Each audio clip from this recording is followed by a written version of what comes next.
Hey everybody, this is part 2 of Sean Matgamna's introduction to the fate of the Russian Revolution, Volume 2, Lost Texts of Critical, I guess that would be Volume 2 at the end, you'd say Volume 2 after that. Lost Texts of Critical Marxism, Volume 2, The Two Trotskyisms Confront Stalinism. The title of part 2 is The Orthodox and Russia in the War. First section.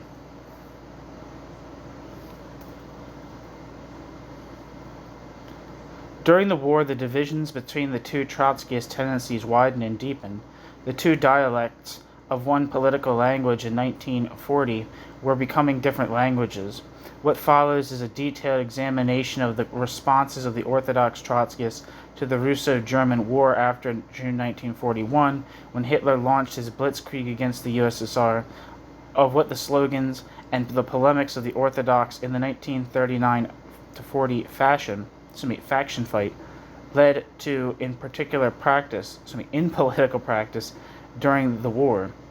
The extensive quotations are used so that there is no room for serious dispute on the subject. And they have a picture of James Cannon here. Obviously, I'm partial to Max Shachtman, as I'm sure a lot of people listening to this would be, especially anyone who's more sympathetic. He finds Third Camp Trotskyism the most sympathetic form of Trotskyism. But, dude, James P. Cannon is a handsome motherfucker, dude. What a stud.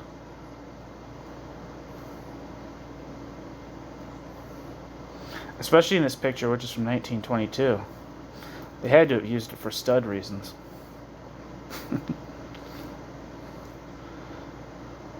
Rejection of the idea that Russia was or could be an oppressive empire had been a political foundation stone of the Orthodox in 1939. Rejection of the idea that Russia was or could be an oppressive empire had been a political foundation stone of the Orthodox in 1939-40, at least it was taken as a foundation stone by the Orthodox after June 1941. Although he tacitly agreed that the USSR was what in other powers was called imperialist, quote, the tendency to expand its power, its prestige, its revenues, unquote, Trotsky refused to call the USSR an empire or the USSR's activities imperialist.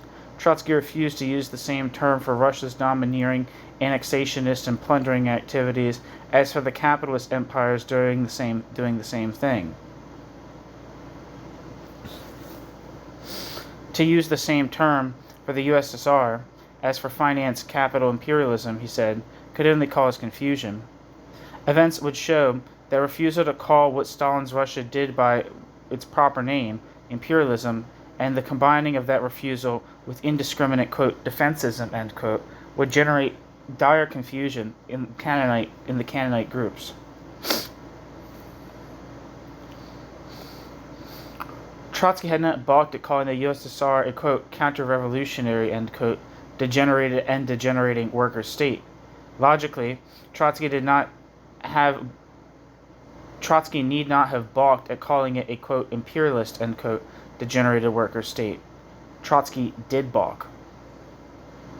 And Trotsky's Orthodox comrades of 1939-40 would go on balking as Russia took over half of Europe. All through the war and after it was over, at every turn and every seizure of territory or demand for territory, they saw only the USSR, quote, defending, end quote, itself. They would explain the USSR's vast post-war empire in Europe as a mere buffer or glacis for Russia's defense. They would apologetically define or even champion Russian expansion as, quote, defensive, end quote, actions, ever politically legitimate. The Workers' Party had already caught on to the trend of Russian development in relation to Poland in 1939, Finland in 1939, the Baltics, parenthesis, invaded by Stalin in June 1940, end parenthesis, and Eastern Romania, parenthesis, invaded by Stalin in June-July 1940, end parenthesis. While the Socialist Workers' Party was wrestling with its own self-setting dogmas and political fantasies, the Workers' Party was straightforward in registering events and commenting on them from a working-class internationalist viewpoint. The Workers' Party commentaries were worked by people who read the serious bourgeois press and thought about what was new and unexpected. Those of the post-Trotskyist Orthodox, the work of people who extrapolated from old resolutions about different realities, who insist, instead of analyzing events fully, properly, and honestly, looked in them for elements that would confirm themselves, and Trotsky as quote, correct, and quote, prophetic, end quote. They would construe things way beyond common sense, or dialectical sense, or any sense, to make them fit old schemas. We'll find ample evidence of that as we sift through their commentaries during the war. Neither the Workers' Party, the Heterodox, nor the Socialist Workers' Party, the Orthodox, neither the Workers' Party, the Heterodox, nor the Socialist Workers' Party, the Orthodox, expected the USSR to survive the World War.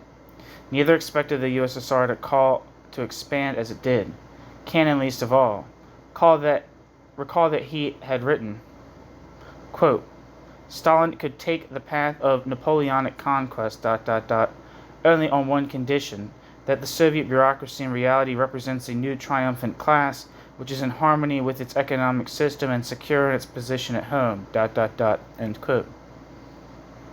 Cannon.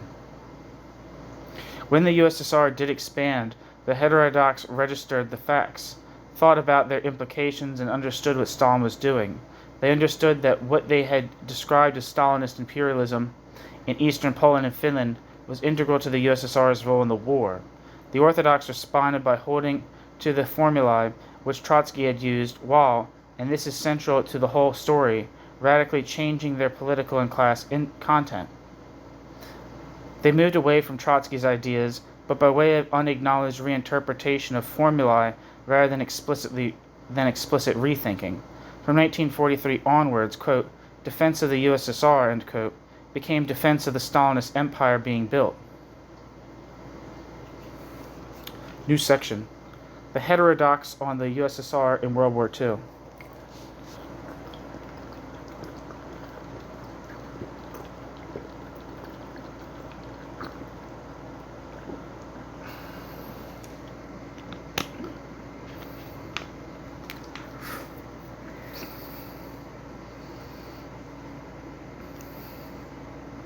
One second.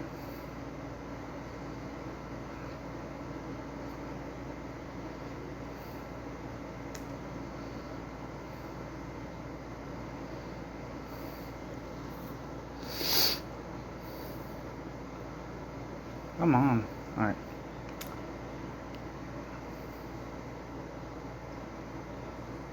New section. The heterodox on the USSR in World War II. In June 1941, Hitler invaded the USSR. The Orthodox proclaimed that they were for the defense of the Soviet Union, quote, under any circumstances and in all conditions, end quote.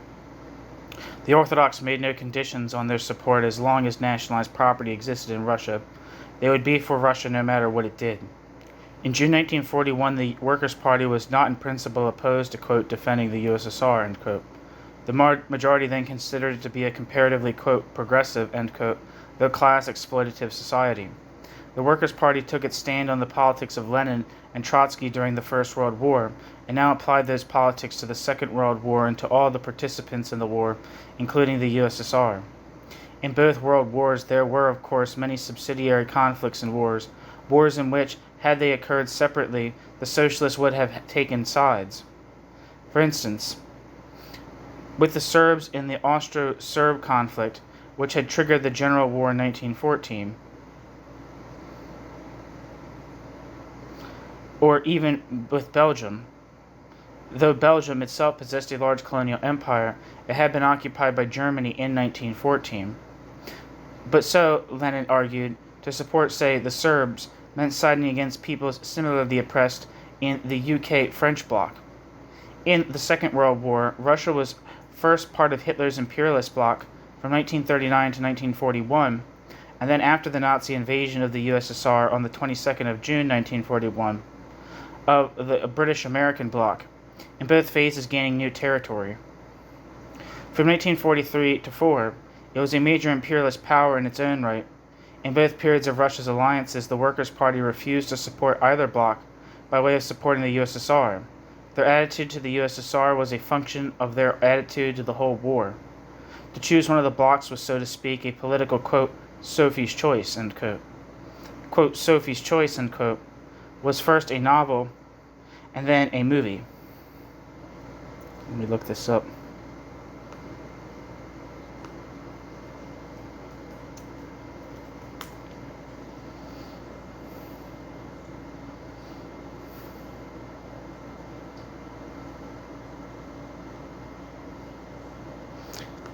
Okay.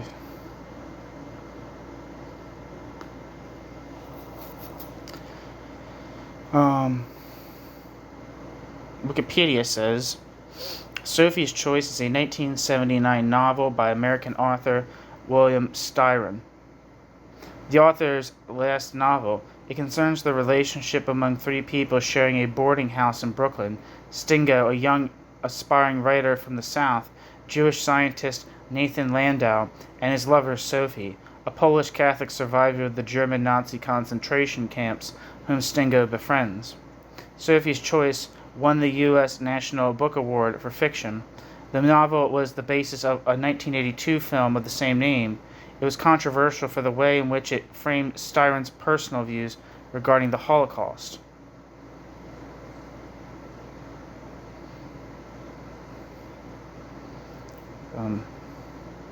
The synopsis is that Stingo, a novelist who is recalling the summer when he began his first novel, has been fired from his low-level reader's job at the publisher McGraw-Hill and has moved into a cheap boarding house in Brooklyn, where he hopes to devote some months to his writing. While he is working on his novel, he is drawn into the lives of the lovers Nathan Landau and Sophie Zavostovska, fellow boarders at the house who are involved in an intense and difficult relationship. The beautiful Sophie is Polish and Catholic and a survivor of the Holocaust and Nazi concentration camps, and Nathan is a Jewish American, purportedly a genius. Although Nathan claims to be a Harvard graduate and a cellular biologist with a pharmaceutical company, it is revealed that this story is a fabrication. Almost no one, including Sophie and Stingo, knows that Nathan has paranoid schizophrenia and that he is abusing stimulants. Nathan sometimes behaves quite normally and generously, but there are times when Nathan becomes frighteningly jealous, violent, abusive, and delusional. As the story progresses, Sophie tells Stingo of her past. Sophie describes her violently anti-Semitic father, a law professor in Krakow, Sophie's unwillingness to help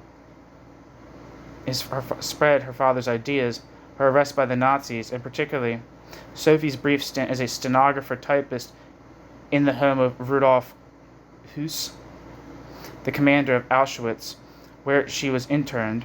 Sophie specifically relates her attempts to seduce Höss in an effort to persuade him that her blonde, blue-eyed, German-speaking son should be allowed to leave the camp and enter the Lebensborn program, in which he would be raised as a German child. Höss failed in this attempt, ultimately never learned of her son's fate. Only at the end of the book does the reader also learn what became of Sophie's daughter, Ava.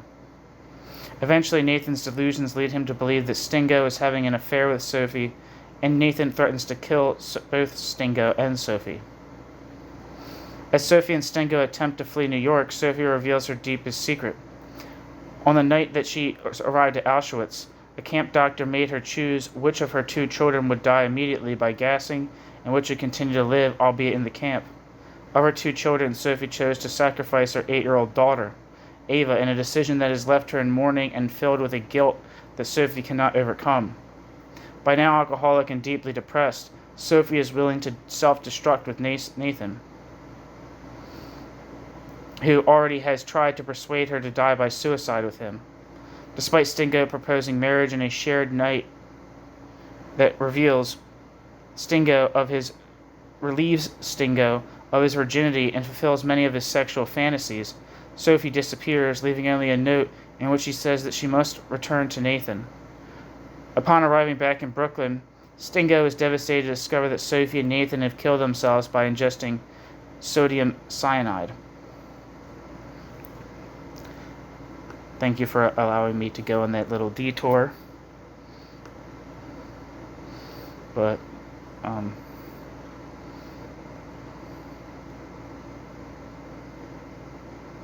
back to the text. To choose one of the blocks was, so to speak, a political, quote, Sophie's choice, end quote. Quote, Sophie's Choice was first a novel, then a movie. In it, a woman is confronted with the terrible sudden demand that she choose which one of her two children will live and which will die. If she refuses to choose, the Nazis will kill both of them immediately. She must choose instantly. In her panic, she shouts, quote, take the little girl, end quote, and of course it destroys her psychologically. Choosing the better of the imperialist blocs was for the Workers' Party a political variety of, quote, Sophie's Choice. In its own terms, the Workers' Party followed, perhaps too mechanically, what since the First World War had been Leninist politics on inter-imperialist war. With them there was no big innovation because they recognized no difference in principle between the world wars. The so-called Orthodox were the political innovators. New section. The Orthodox in the Russo-German War, the first phase. Quote, defense of the USSR, end quote, in all circumstances by any method was the core policy of the Communist parties, their guiding principle to which anything might be sacrificed and everything Marxist and Communist was. Once the Russo-German War was on, the post-April 1940 split Canaanites too made, quote, Once the Russo-German War was on, the post-April 1940 split Canaanites too made, quote, defense of the USSR, end quote, their highest and most urgent priority. The Canaanites did not sacrifice, quote, everything, end quote, to defense of the USSR. The Canaanites did not, like the Stalinists, counterpose, quote, defense of Russia to the working class struggle in their own countries, but a very great deal was reshaped and subordinated to the defense.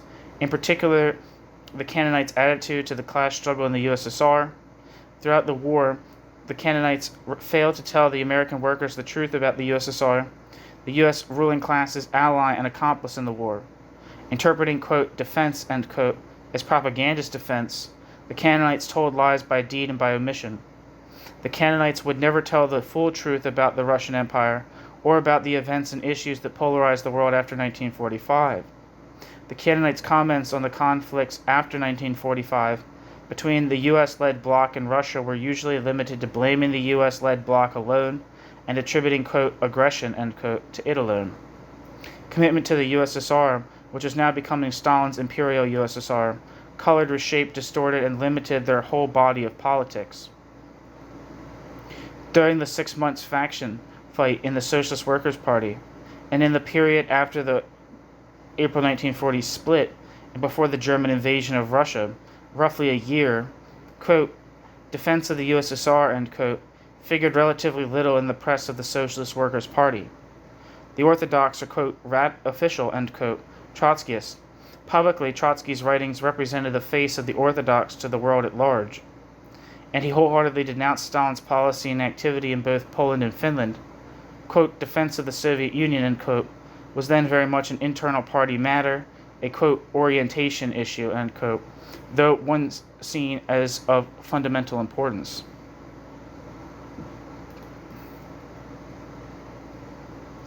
In Socialist Appeal of 3rd of November 1939, for example, Felix Maurer wrote, quote, the AFL convention adopted a resolution for a boycott against all Soviet goods, ...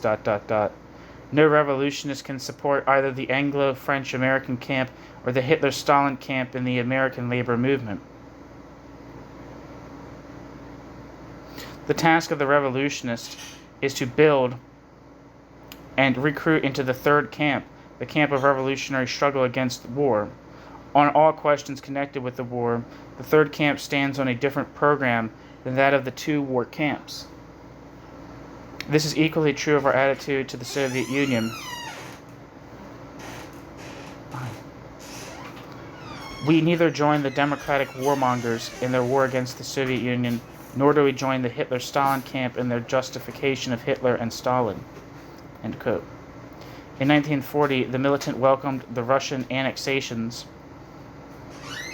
of the three Baltic states and of eastern Romania, without the condemnations Trotsky had hurled on the invaders of Poland and Finland. Quote, Sovietization of the Baltic, step forward, end quote, was the headline on Albert Goldman's article in The Militant, parenthesis, 27th of June 1940. See The Fate of the Russian Revolution, Volume 1, page 357, and this volume, page 250.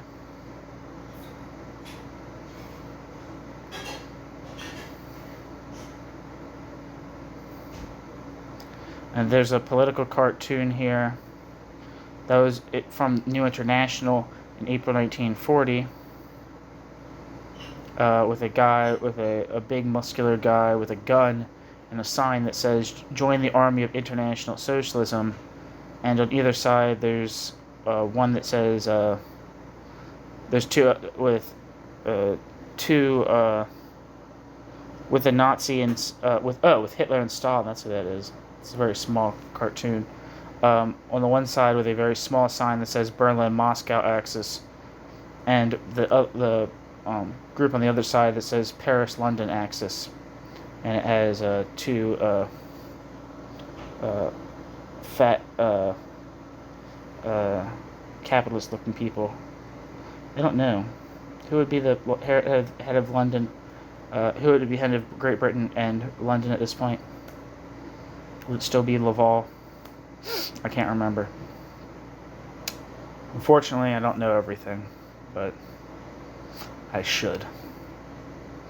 Trotsky was silent, though this was an explicit expression of what in the faction fight had been denounced as a matter of Trotsky and the Orthodox giving credence to Stalinist, quote, bureaucratic proletarian revolution, end quote. Whether Trotsky would have remained silent had he remained alive longer is not to be known. The paper of the Orthodox, parenthesis, Socialist Appeal from February 1941, The Militant, end parenthesis, carried other reports and commentary on the USSR that were in the same root and branch and anti-Stalinist vein as all the coverage in Socialist Appeal had been before September 1939, and so great extent continued to be during the faction fight inside the Socialist Workers' Party. In Socialist Appeal of the 14th of September 1940, for example, John G. Wright reported on, quote, Stalin's new labor laws, ... chaining the workers to the factories like industrial serfs, end quote. When Nazi Germany invaded Russia on the 22nd of June 1941, the Orthodox were electrified. They immediately elaborated politics on the war that were ... a political and ideological half-capitulation to Stalinism, exclamation point. The first post-invasion issue of The Militant shouted in its front page headline, quote, Defend the Soviet Union. This appeared above a manifesto from the Socialist Workers' Party which called as basic Trotskyist politics did for the overthrow of the Stalinist bureaucracy, but now in a sharply qualified way, quote, for the sake of the Soviet Union and for the world socialist revolution, the workers' struggle against the Stalinist bureaucracy must be subordinated to the struggle against the main enemy, the armies of Hitler Germany. Everything we say or do must have as its primary object the victory of the Red Army, end quote. Everything, question mark? Everything we say?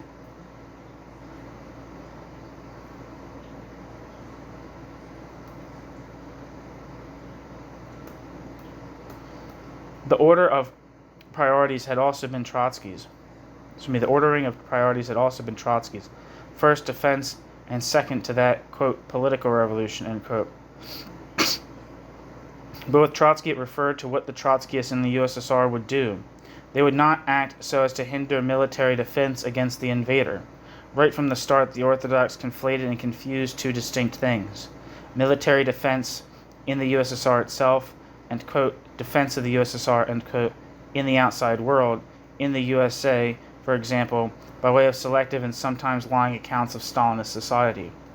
Where Trotsky had been among the sharpest critics of Russian Stalinist society, the Orthodox now took to asserting that the USSR gave the workers great benefits, which in the war they were eagerly defending. That was not true, and it was not implied in the idea that nationalized property should be defended. This Trotskyists had previously identified and stigmatized lies about beneficent Stalinism as typical of the pro-Stalinist, quote, friends of the USSR, end quote, who who were defenestrated by Trotsky in the revolution, betrayed in the persons of the aged Fabian socialists Sidney and Beatrice Webb (Lord and Lady Passfield). On the masthead of the Militant of the 28th of June, 1941, the New Orthodox printed a quotation from Trotsky, undated. Quote, "To defend the USSR as the main fortress of the world proletariat against all the assaults of world imperialism and of internal counter-revolution is the most important duty of every class-conscious worker." End quote. Those words were called from an article Trotsky wrote in 1931. From before the Trotskyists decided in 1933 that a, quote, "political," end quote, revolution to overthrow the bureaucracy had become necessary. The choice of this quotation, which they would frequently use as a motto during the war, was the first public signaling of what they were going to do: jump back 8 years and episodically lop off much of the politics on Stalinism, which the Trotskyists had developed over the last decade of Trotsky's life. The manifesto in the Militant of the 28th of June 1941 advocated what appeared to be the old politics of the USSR, what Trotsky and Cannon had advocated in 1940, defend the USSR, make a political revolution against the totalitarian Stalinist oligarchy.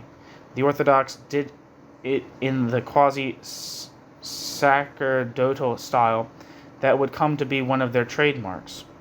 Quote, "Workers and peasants of the Soviet Union!" We appeal to you in the name of our martyred leader, Comrade Trotsky. His voice would now be urging you on to revolutionary war against Hitler. This was the hour of danger which Trotsky was destined to turn into the hour of proletarian triumph. But his noble and heroic mind was crushed by Stalin's pickaxe. Since he has been denied the happiness of participating in your decisive battles and final victory, let Trotsky henceforth participate invisibly in your struggle. Let his voice, stilled by Stalin, but living on in the movement which bears his name, advise you in your struggle for a better world, avenge his death by destroying Hitler, overthrowing the Kane in the Kremlin, and reviving the Soviet democracy, which in the heroic years of the October Revolution made possible the victory over imperialist intervention." End quote. Old Trotskyist politics were weakened and reshaped by a new mode of reporting. Over the next months, the Militant ran front-page photographs issued by the Moscow regime, workers receiving arms, workers forming guerrilla detachments, collective farmers bringing... Sorry, my computer's freezing. Come on, you fucking piece of shit.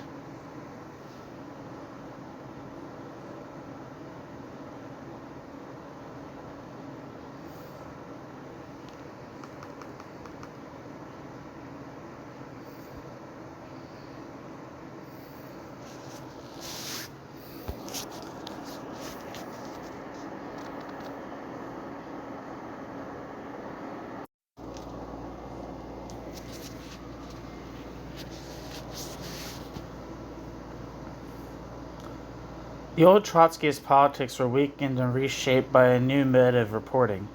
Over the next months, the Militant ran front-page photographs issued by the Moscow regime, workers receiving arms, workers forming guerrilla detachments, collective farmers bringing in the harvest, etc. It proclaimed that the Russians were fighting Hitler with uniquely high morale. The Russians fought so wonderfully well, said the Militant, that the Russians' morale was as high as it magnificently was because they had, quote, something to fight for, end quote, the nationalized property. The Russian workers knew they were defending the October Revolution. Contrast France, the Militant said. There, the bourgeois ruling class had surrendered to Hitler. There was no such class in the USSR. And what of the bureaucracy? What Trotsky, without contradiction from Cannon, had called the, quote, sole privileged and commanding stratum, end quote, which, quote, contains within itself, to a tenfold degree, all the vices of a possessing class, end quote.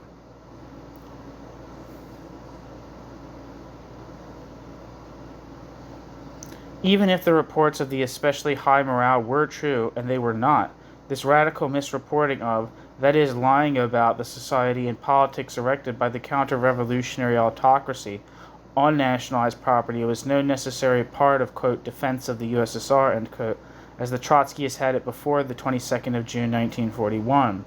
Worse, the accounts of USSR morale, repeated by the Orthodox after Stalin and the Stalinist-friendly bourgeois press, posed urgent questions to Trotskyists. Were there then no consequences for Russian morale of Stalinist misrule? The picture which the Orthodox gave of the war implied that the answer to this very important question was, quote, no, or, quote, not much, end quote.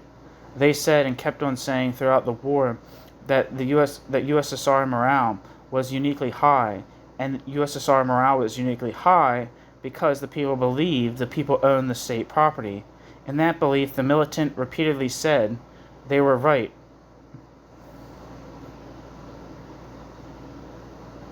They did.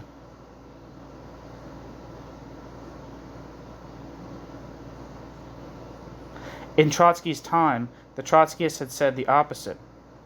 They had characterized the idea that the people in the USSR owned what the state owned as the, quote, fundamental sophism, end quote, on which vast Stalinist edifice of lies had been erected. Trotsky had written, quote, state property is converted into socialist property in proportion as it ceases to be state property, and the contrary is true. The higher the Soviet state rises above the people, and the more fiercely it opposes itself as the guardian of property to the people, as its squanderer, the more obviously does it testify against the socialist character of the state property, end quote. Or again, quote, the means of production belong to the state, but the state, so to speak, quote, belongs, end quote, to the bureaucracy, end quote. Now the Orthodox reported the USSR very differently. The 28th of June 1941 manifesto explained the Soviet Union as follows, quote, the Soviet Union can be best understood as a great trade union fallen into the hands of corrupt and degenerate leaders. Our struggle against Stalinism is a struggle within the labor movement. Against the bosses, we preserve the unity of the class front. We stand shoulder to shoulder with all workers. The Soviet Union is a worker state, although degenerated because of Stalinist rule. Just as we support strikes against the bosses, even though the Union conducting the strike is under the control of the Stalinists, so do we support the Soviet Union against imperialism, end quote. Trotsky, too, had used the analogy. It is difficult to imagine one stranger or more maladroit. Stalin's USSR held millions in slave labor camps, held all of workers in a totalitarian vice, routinely and frequently used mass murder as a political tool against the working people. It was a state power, quote, more savage and unbridled, end quote, than that of pre-war Nazi Germany, as the Fourth International had said in the program of its 1938 Congress. Even the worst gangster-ridden union in the USA came nowhere near the horrors inflicted on the workers in the USSR. This analogy worked only to suggest that the Stalinist totalitarian state was less terrible than, in fact, it was. Indeed, the Orthodox would assert in plain words that the USSR, the whole USSR, bureaucracy as well as the workers, was part of the labor movement.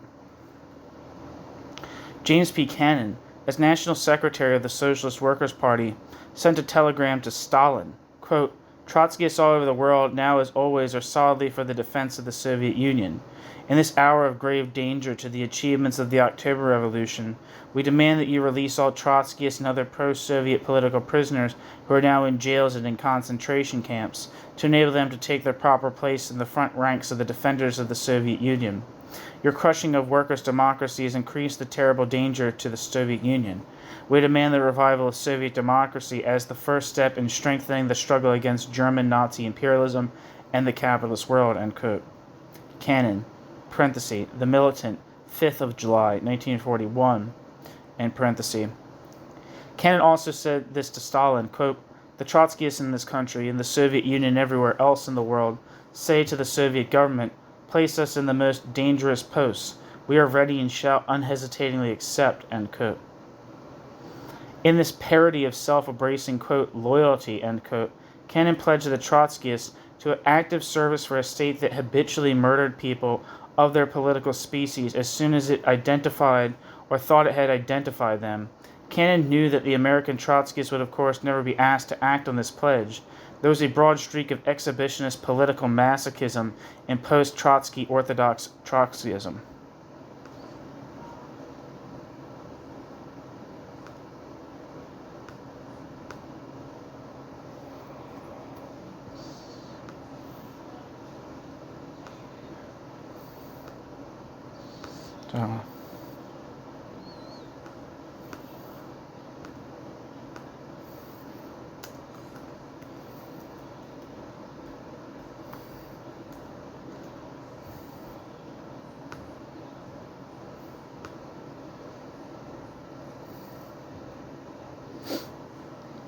Throughout the war, many USSR soldiers fought bravely. The regime developed an effective nationalist, chauvinist, and Orthodox church religious appeal. On the whole, though, the USSR morale was worse, not better, than that of the other major powers in the war. Around 1 million USSR soldiers ended up fighting with the Germans. There were whole units in Hitler's armies made up of USSR deserters, 2 Ukrainian divisions, many units from the Baltic states, and over 250,000 in, quote, Cossack units, end quote, parenthesis, sometimes including non-Cossack, but called, quote, Cossack, end quote, because Hitler had decided that Cossacks were not Slavs, and unlike the, quote, subhuman, end quote, Slavs, quote, racially acceptable, end quote, end parenthesis.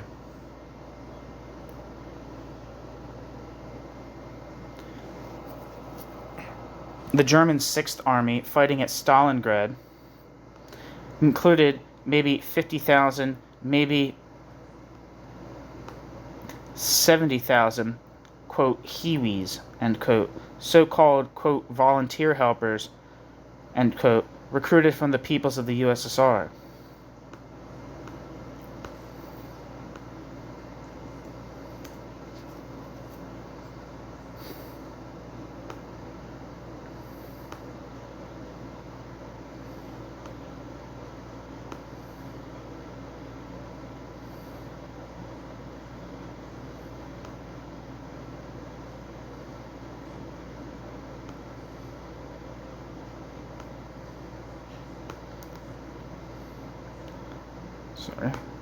According to Wikipedia, the Sixth Army, parenthesis, Wehrmacht, end parenthesis.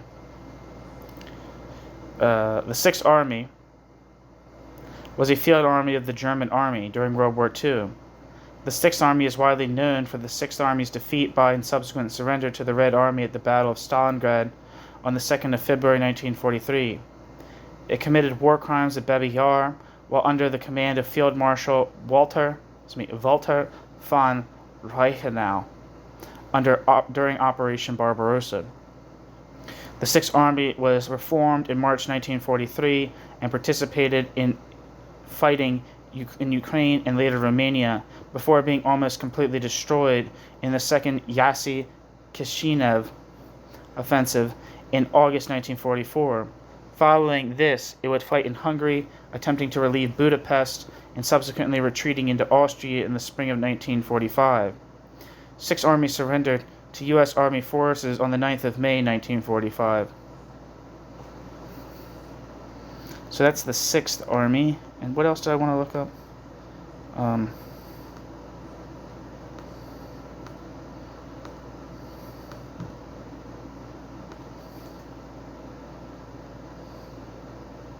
According to Wikipedia, a Hiwi, or the German abbreviation of the word Hilfswilliger, or in English, auxiliary volunteer, designated during World War II a member of different kinds of voluntary auxiliary forces made up of recruits indigenous to the territories of Eastern Europe occupied by Nazi Germany. Adolf Hitler reluctantly agreed to allow recruitment of Soviet citizens in the rear areas during Operation Barbarossa. In a short period of time, many of them moved to combat units.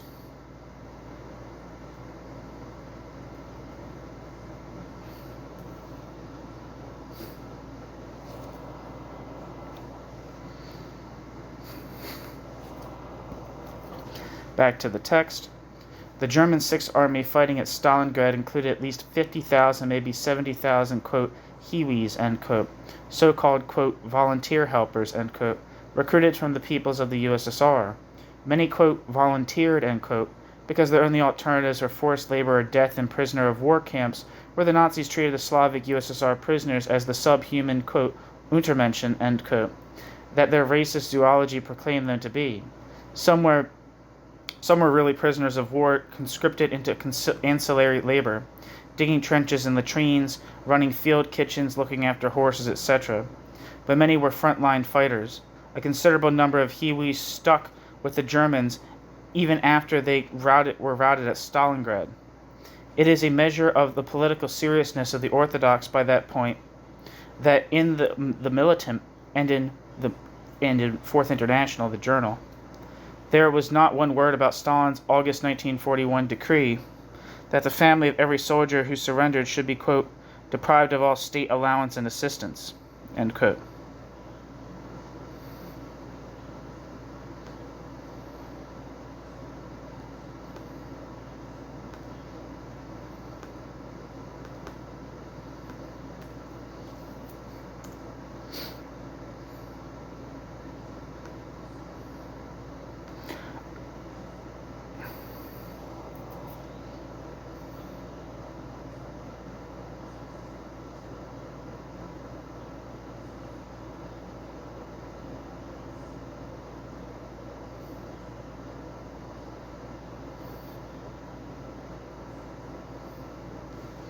So I was trying to find something for that decree. I can't really find it. It says there's something called Order Number 270 on Wikipedia, titled On the Responsibility of Military Personnel for Surrendering and Leaving Weapons to the Enemy. Issued on the 16th of August 1941. Is that the date that they just said?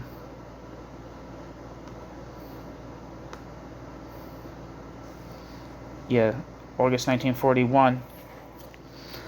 By Joseph Stalin during the Axis invasion of the Soviet Union, ordered Red Army personnel, quote, to fight to the last, unquote, virtually banned commanders from surrendering and set out severe penalties for senior officers and deserters regarded as derelicting their duties.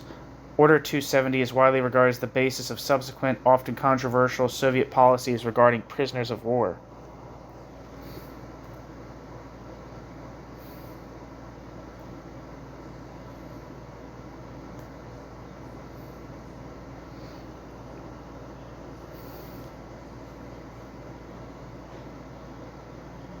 It says that during the pre-war period, efficiency and morale of Red Army command staff was low as a result of Stalin's purges.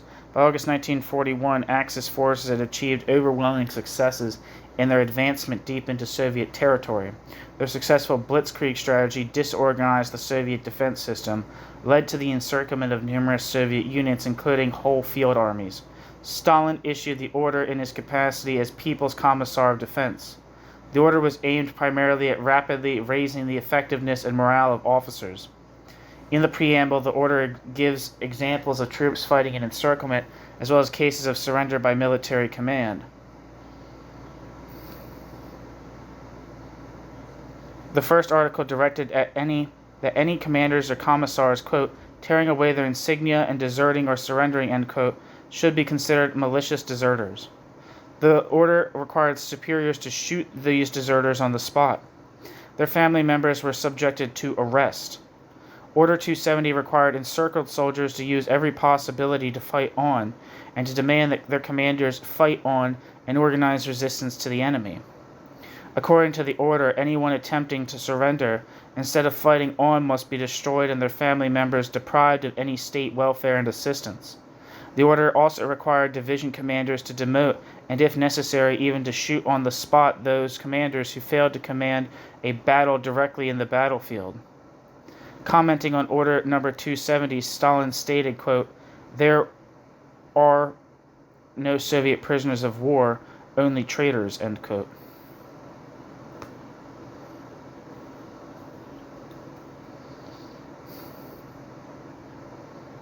Back to the text.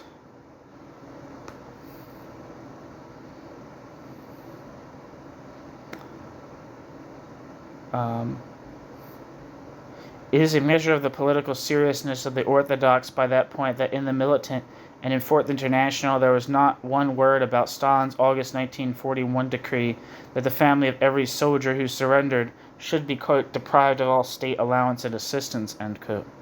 In July 1942, Stalin added that every army should organize, quote, barrier units, end quote, to be stationed behind the front line and shoot waverers and those who tried to retreat. New section. July 1941. A, quote, minimum program, end quote, for Russia at war. The subordination of the overthrow of the Stalinist autocracy to, quote, defense of the USSR, end quote, now began to reshape and redefine the Canaanites' operational politics on Stalinism. Inside a month of the German invasion of Russia, the Orthodox issued a new manifesto which marked an enormous shift in their politics on the USSR. Under a streamer above the masthead, quote, for unconditional defense of the Soviet Union, end quote, they printed, quote, a program of victory for the Soviet Union, end quote. It was aimed at supporters of the Communist Party USA. Quote, we stand for the unconditional defense of the Soviet Union. The Stalinist leaders try to fool their rank and file into believing that the Trotskyists do not defend the Soviet Union. The word, quote, unconditional, end quote, is plain enough. The word, quote, unconditional means that we set no conditions whatsoever before we defend the Soviet Union. We do not demand that Stalin make any concessions to us before we defend the Soviet Union. We defend the Soviet Union because the foundation of socialism established by the October Revolution of 1917, the nationalized property still remains, and this foundation it is necessary to defend at all costs, end quote. Parenthesis, The Militant, 19th of July, 1941. See page 290 of this volume, in parenthesis. The foundation of socialism, even under the totalitarian bureaucracy, nationalized property alone, regardless of who, quote, owned, end quote, the state. We have seen that Trotsky, in his last letter to the workers of the Soviet Union from May 1940, posed things very differently. For the existing nationalized property to be the foundation of socialism, the working class would first have to take it out of the hands of the bureaucracy. It would only prove to be progressive if it could be taken out of the hands of the ruling autocracy.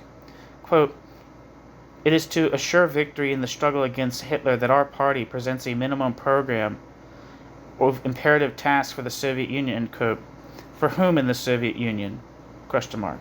Quote, whether the Stalinist bureaucracy accepts or rejects this program, we shall defend the Soviet Union, but we insist that this minimum program is vital in order to strengthen immeasurably the fighting power of the Soviet Union.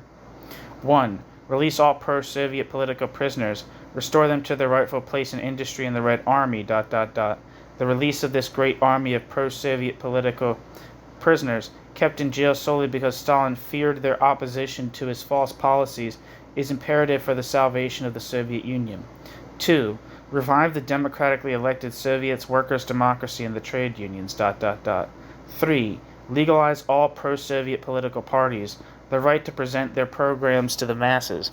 Every political party that is for the defense of the Soviet Union must be given the right to exist as an open political organization, to present its program and to agitate among the masses for that program. Without these rights, there can be no true democracy. 4. For revolutionary unity with the German working class, for the Socialist United States of Europe, ... The Soviet government must call upon the workers of Germany to join hands with the Soviet Union to create the Socialist United States of Europe, ... end quote. The Orthodox asked Stalin's Soviet Union to, quote, undermine Hitler by pledging to the German workers that the defeat of Hitler will not mean a second and worse Versailles, treaty, but will begin the creation of the Socialist United States of Europe, ... The imperialist states cannot possibly make this pledge to the German workers. Only the Soviet Union, the worker state, can thus cement revolutionary unity with the German proletariat. The Soviet Union must clearly state its peace terms, the Socialist United States of Europe, the right of all nations to self-determination, end quote. The worker state could, and in 1917 had done so. The degenerated worker state, to call Russia simply, quote, the worker state, end quote, to ally the enormous and basic caveat that it was monstrously, quote, degenerated, a monstrously, quote, degenerated, end quote, worker state. To combine that with the suggestion that because Stalin's Russia was, quote, the worker state, end quote, it could generate and embody a Bolshevik program, all that had nothing in common with the Trotskyist analysis and program as the new Orthodox had had it before the 22nd of June 1941. As a comment on reality, the suggestion that Stalin's Russia was uniquely well placed to make a democratic and socialist proposal was absurd, a lie-bearing Stalinist absurdity. The list of desiderata was not a, quote, minimum, end quote, but a comprehensive program, almost the whole Trotskyist program against Stalinism. Missing only was the idea of a workers' anti-Stalinist, quote, political, end quote, revolution. In its place was an appeal to Stalin to do what for Trotsky and for Cannon, up to that point, could only be done by the new working class, quote, political, end quote, revolution. Dinner's ready. Okay, cool. The real imperialist Stalinist Russia could not conceivably offer such peace terms. It ran and would continue to run a brutally chauvinistic and spectacularly inhumane war. At the end of the war, it would try to grab as much of Germany as it could. It would capture as many German slave laborers for deportation to the USSR as it could. It would deprive many nations, including the German nation, of self-determination. All those horrors were already part of what the Stalinist bureaucracy did where it ruled. This aberration of the Orthodox was rooted both in their dogma that Russia could never be an imperialist power, whatever it did, and in their translation of, quote, defense of the nationalized property, end quote, into the idea that Stalinist society was, quote, better, end quote, for Stalinist society's workers than anything else in the world. There was nothing in the pre-1941 Trotskyist policy of defending the USSR that demanded or licensed any of this fantastic quasi-Stalinist rigmarole. It would have been less absurd to demand such a program from Winston Churchill or Franklin Delano Roosevelt than to express it as, quote, demands, end quote, to Stalin.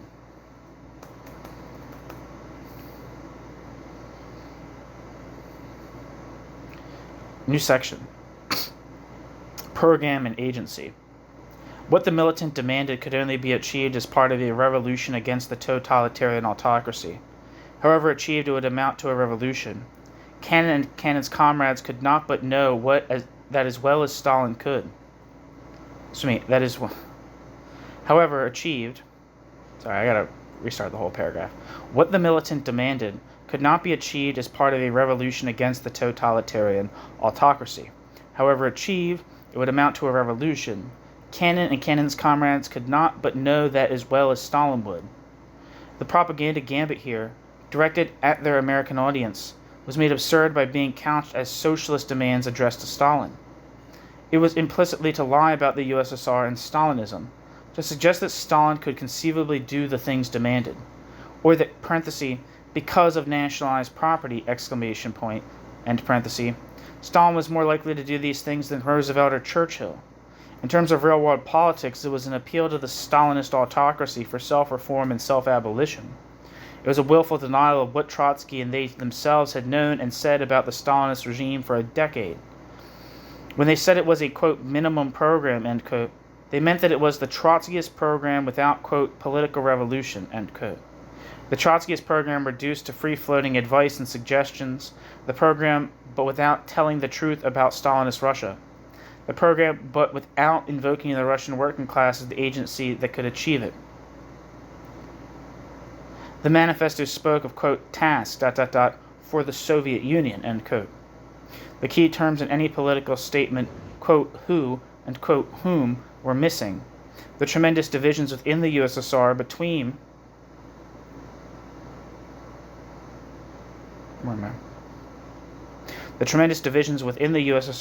the workers and working farmers on one side and the privileged bureaucratic ruling elite on the other were glossed over or denied as talking of tasks for the, quote, Soviet Union, end quote, as an undifferentiated whole.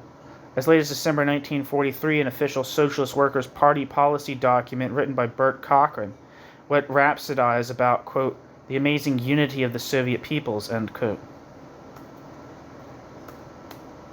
By calling the manifesto a minimum program, the Socialist Workers' Party meant to underline that, as people who put, quote, defense of the USSR, end quote, first, for now they did not call on the Russian workers to make a new revolution, a, quote, political revolution, end quote, against the autocracy.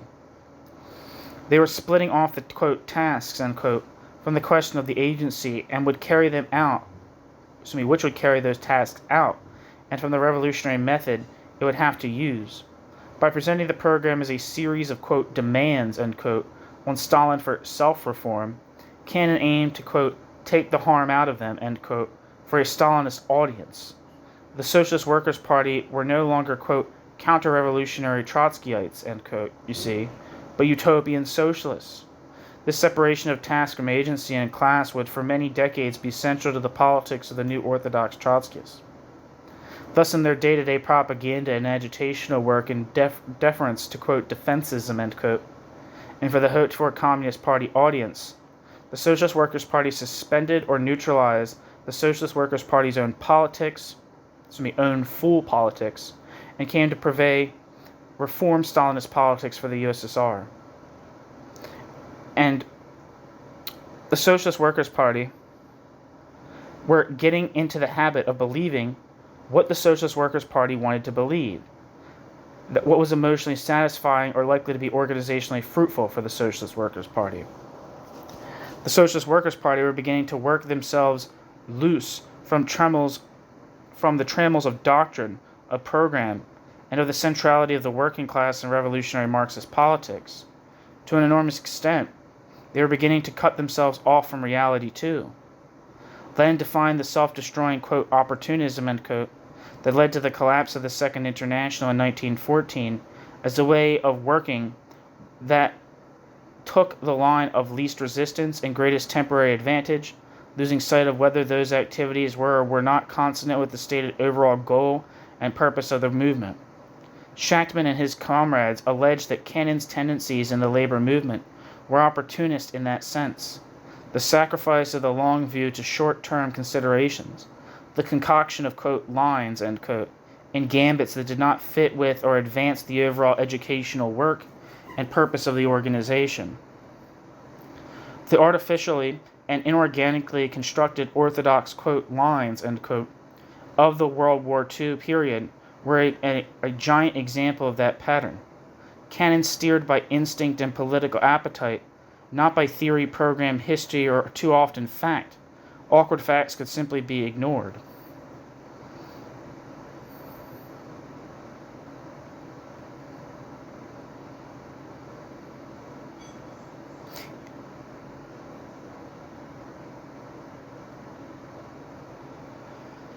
In the next issue of The Militant, on an inside page, a picture of captured German soldiers accompanied the headline, quote, Red Army forces still intact, Soviet masses are fighting to defend October's gains, end quote. Stalin and his, quote, lackeys, end quote, were criticized for depriving the soldiers of, quote, weapons the October Revolution put in their hands, end quote. A socialist appeal to the German workers in uniform, parenthesis, 26th of July, 1941, end parenthesis. The 19th of July 1941 program would in time dwindle to this, quote, proposal, end quote, that a working class appeal be made to the German armies by the Russian autocracy. In fact, this was charlatan stuff. The Kremlin did, quote, appeal, end quote, to the workers, though not, of course, in the internationalist and Marxist terms the Orthodox Trotskyists called for.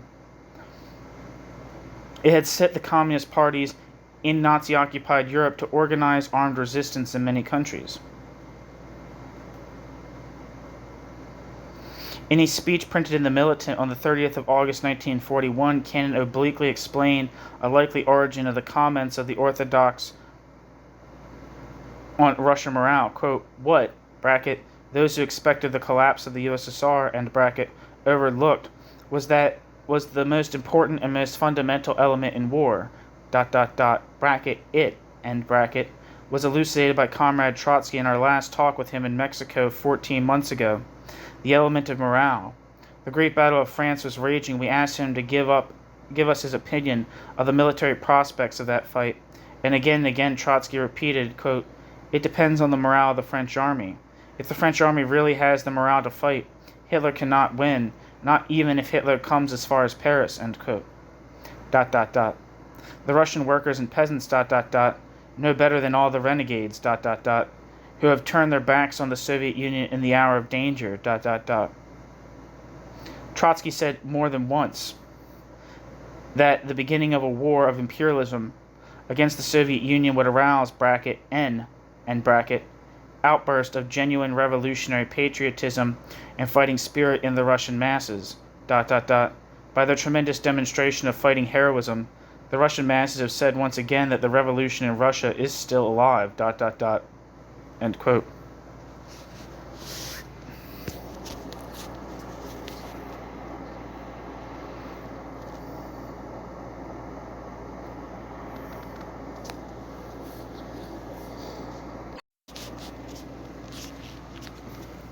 This article had some of the quality of hysteria, of a flood tide of emotion breaking its banks. Brightman was responding to explanations given by the Nazis and others for their failure to have in Russia the quick and easy victory they had expected. Quote, unlike the European armies, the Russian and soldiers have something to fight for, and they know it. End quote. The European and American soldiers... Oh shit. Sorry, I jumped ahead. In August 1941, the militant revived its excited agitation about high Russian morale. The piece, Red Army Blasts Myth of Hitler Strength, an article by, quote, George Stern, end quote, with a picture of captured German soldiers claimed, quote, the Red Army's stand against Hitler's legions has come as a revelation to the rest of the world. Churchill and Roosevelt have greeted it as, quote, magnificent, end quote, and the press gives surprised recognition to the fact that the Red Army has exploded the myth of Nazi invincibility, end quote. Parenthesis, The Militant, 9th of August, 1941, end parenthesis. Another headline in that issue, over an article by George Brightman, parenthesis, see page 299, this volume, end parenthesis, shouted, quote, Red Army morale astonishes its enemies, end quote. A subordinate headline asserted, quote, Soviet soldiers fight bravely because Soviet soldiers have something worth defending, end quote. Under a crosshead, quote, Trotsky's predictions now come true, end quote, George Brightman triumphantly told the reader that in 1934 Trotsky had written, quote, within the USSR, war against imperialist intervention will undoubtedly provoke a veritable outburst of genuine fighting enthusiasm. All the contradiction and antagonisms will seem overcome or at any rate relegated to the background. The young generations of workers and peasants that emerged from the revolution will reveal on the field of battle a colossal dynamic power, end quote. Trotsky, parenthesis, so wrote Brightman, end parenthesis, quote, was able to foresee this stubborn resistance chiefly because he understood the class character of the first worker state and, as a result, the determination of the workers and peasants, even under the parasitic Stalinist bureaucracy, to hold on to what they have, end quote. And what of events after 1934, such as the Great Slaughter of 1934 to 38? This article had some of the quality of hysteria, of a flood tide of emotion breaking its banks. George Brightman was responding to explanations given by the Nazis and others for their failure to have in Russia the quick and easy victory they had expected. Quote, unlike the European armies, the Russian and soldiers have something to fight for, and they know it, end quote. The European and American soldiers, quote, know that it is not the people who will benefit from the results of the war, but their masters, the imperialists, and that the lives of the worker soldiers are being thrown away in a cause that is not theirs, end quote. The broad mass of workers in Europe and the USA understood all that. Nationalism and chauvinism or simple, quote, defend my home and family, end quote, ideas had vanished from among them. Brightman felt obliged to admit, quote, the Nazis have maintained a certain high discipline in their armies, end quote. But that was only skin deep. The German army, too, was made up of, quote, men who know they are not fighting for their own interests. The Red soldiers, on the other hand, not only have something to fight against, but they also have something to fight for, end quote. German morale would collapse, therefore it need not be evaluated as something existing now. A subtitle prepared the reader to be told, quote, what the Red Army defends, end quote. Quote, the October Revolution destroyed the political power and the economic power of the capitalist class, In spite of all the crimes and blunders of the Stalinist bureaucracy since then, the economic foundation established by the Russian Revolution still exists. It is this for which the Soviet troops are willing to give their lives rather than capitulate, end quote. The Red Army soldier knew that, quote, he is not fighting for the benefit of a gang of bosses who will continue to exploit him after the war just as viciously as before. The Red Army soldier knows that he is fighting for himself and for his children to preserve what he has left of the greatest revolution of all time, the nationalized economy, which must exist and be extended before society can go ahead to socialism, peace, and plenty. End quote. Experience had, quote, shown the Russian masses the superiority of living in a workers' state, even though isolated and degenerated under Stalinism. End quote. Here, quote, defend the national economy, end quote, was translated into direct, quote, friends of the Soviet Union, end quote, style fantasies and lies about Stalinist society. This article was crude Stalinist propaganda, utterly at odds with the realities of the USSR, and with what the Trotskyists had truthfully been saying about Stalinism for most of a decade. But it was in accord with the U.S. government, the U.S. press, Hollywood, in politicians' speeches, in newspapers, and a number of mainstream films. A fantastically false picture of USA's Russian ally was being presented. The, quote, capitulation, end quote, of the Orthodox to the Stalinist nonsense about the glories of the, quote, worker state, end quote, was simultaneously a, quote, capitulation, end quote, to bourgeois and petty bourgeois opinion and pressure. I'm sure Matgamna will say this, but this is exactly what Trotsky and the Socialist Workers' Party majority accused the minority of. The young George Brightman was merely following, quote, the line, end quote. The, quote, minimum program, end quote, printed in the Militant had plainly said that the Stalinist system already had, quote, the foundation of socialism, end quote. The people of the USSR resisted the Nazi invaders who openly called the Slavs subhuman, parenthesis, quote, Untermenschen, end quote, end parenthesis, and treated the Slavs accordingly, murdering, starving, and enslaving the people in areas they conquered. The Orthodox took all that the Stalinists said about high morale as hard fact, ignored the evidence of widespread low morale, ignored examples of high morale during the war in other countries. The Orthodox refused to see the obvious reason, apart from being driven by a murderously coercive state, for mass Russian self-defense. For if they substituted their own notion, the people of the USSR were, quote, defending nationalized property, end quote. The Orthodox spun a story instead of giving honest reports, accounting, and analysis. The Orthodox's political, quote, lines, end quote, were being cut loose from the basic politics of the Trotskyist account of the USSR. Brightman's article was the most extreme and explicit case as yet of the substantial collapse in the camp of the Orthodox Trotskyists of the working class content of Trotsky's politics on Stalinism. It was still on only a beginning. Exclamation point. New section, quote, Trotsky's Red Army, end quote, in World War II. To keep this in perspective and in context, it needs to be underlined that the Socialist Workers' Party continued to make vigorous propaganda against the American Stalinist Party. The Socialist Workers' Party argued that the American workers should prosecute their own class struggle in wartime. The Socialist Workers' Party held consistently to the view that for U.S. workers, the, quote, best way to help the USSR, end quote, was to fight and win the class struggle at home.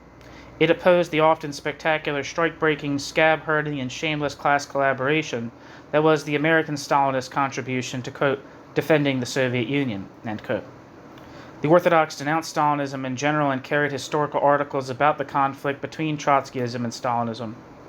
When in 1943 it became known that two leaders of the Polish Bund, Viktor Alter and Heinrich Ehrlich, had been killed by the Russians, the Socialist Workers' Party would join in the outcry against Stalin.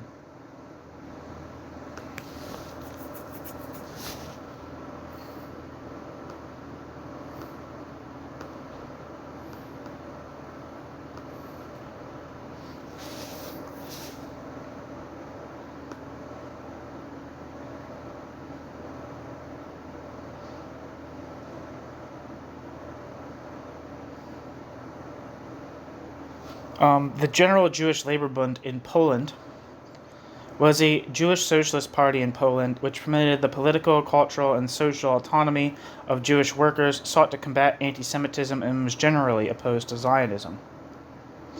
It was affiliated with the Labor and Socialist International. It was founded in December 1917 and dissolved in 1948. Its ideology was Bundism, socialism, Jewish autonomism, and anti-Zionism.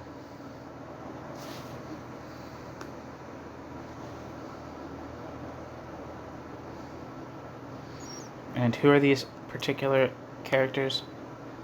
Victor Alter.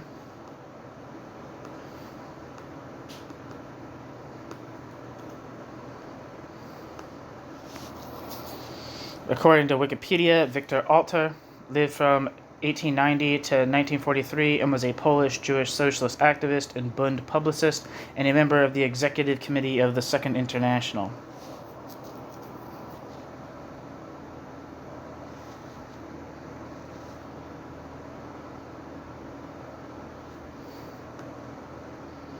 And who was the other guy?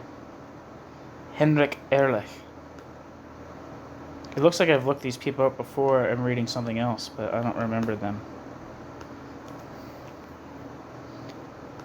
Excuse me. Henrik Ehrlich lived from 1882 to 1942 and was an activist of the General Jewish Labor Bund in Poland, a Petrograd Soviet member, and a member of the executive committee of the Second International. Back to the text. When in 1943 it became known that two leaders of the Polish Bund, Victor Alter and Henrik Ehrlich, had been killed by the Russians, the Socialist Workers' Party would join in the outcry against Stalin. But soon they took a further large step into a world of political make-believe. In an article by John G. Wright titled How Leon Trotsky Organized the Red Army, parenthesis, The Militant, 16th of August 1941, end parenthesis. It was nothing less than an attempt to claim on behalf of Trotsky and therefore themselves the credit that was now for many Americans beginning to attach to the Red Army. They discovered that the army that existed in 1941 was not after all Stalin's army, but still, quote, Trotsky's Red Army, end quote. They spun off into political delirium. A defining idea for the Canaanites, as for Trotsky, was that the state-owned means of production could rationally be separated out from the totalitarian state and those who controlled it.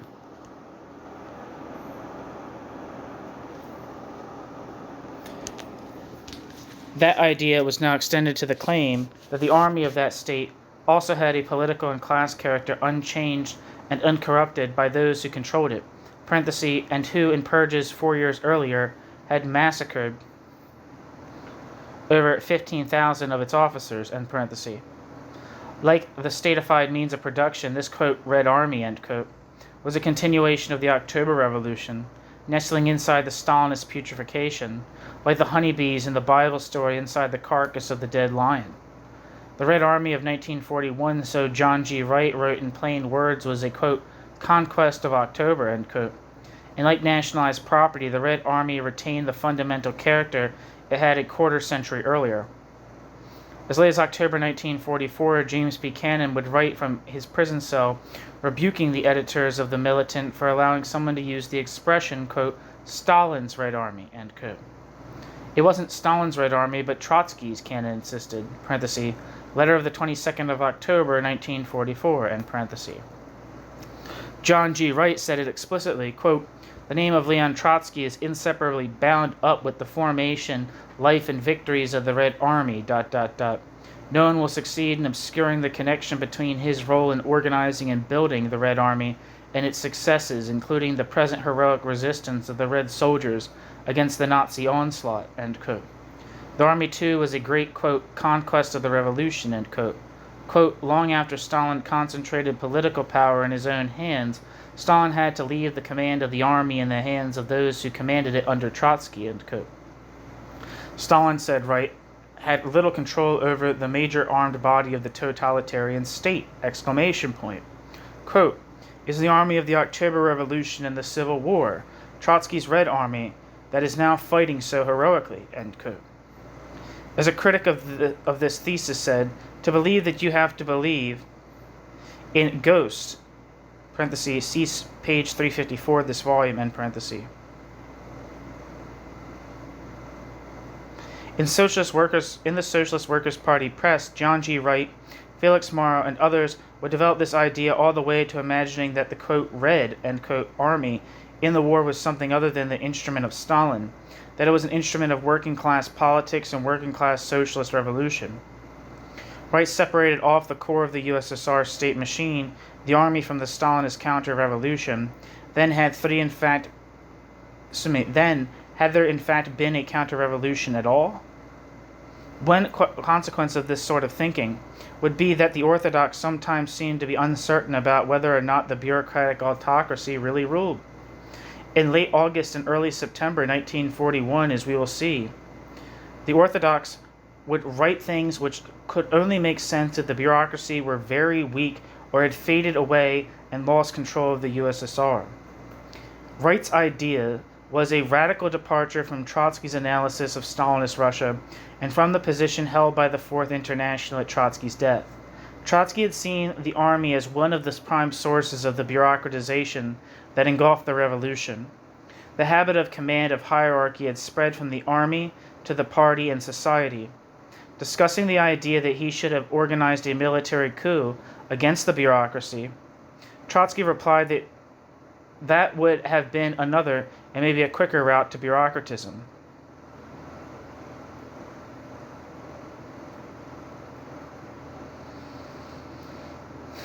In The Revolution Betrayed, written in 1936, Trotsky had written, quote, "The restoration of officers' castes 18 years after their revolutionary abolition testifies to the gulf which separates the rulers from the ruled, to the loss by the Soviet army of the chief qualities which gave it the name of, quote, red," end quote, end quote.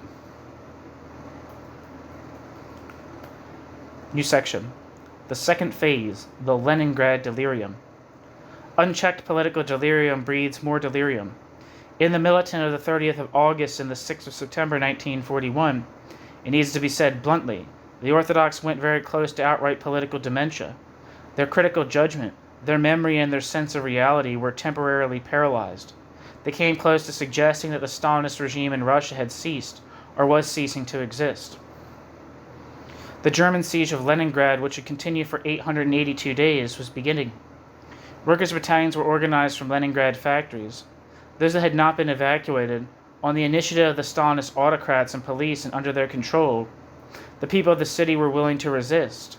The Nazis declared in leaflets dropped into the city that, quote, "We will level Leningrad to the earth and destroy Kronstadt to the waterline," end quote.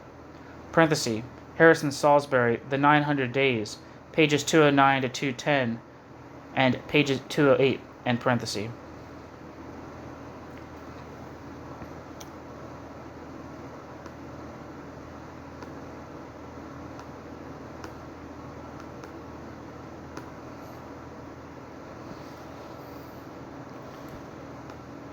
Wikipedia says,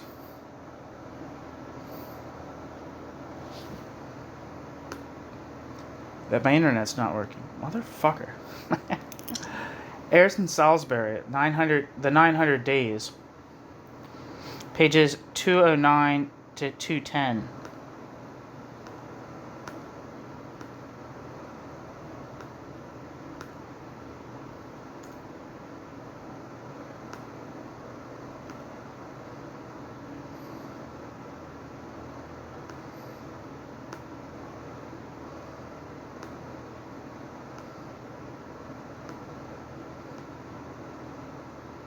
Sorry, 1 second.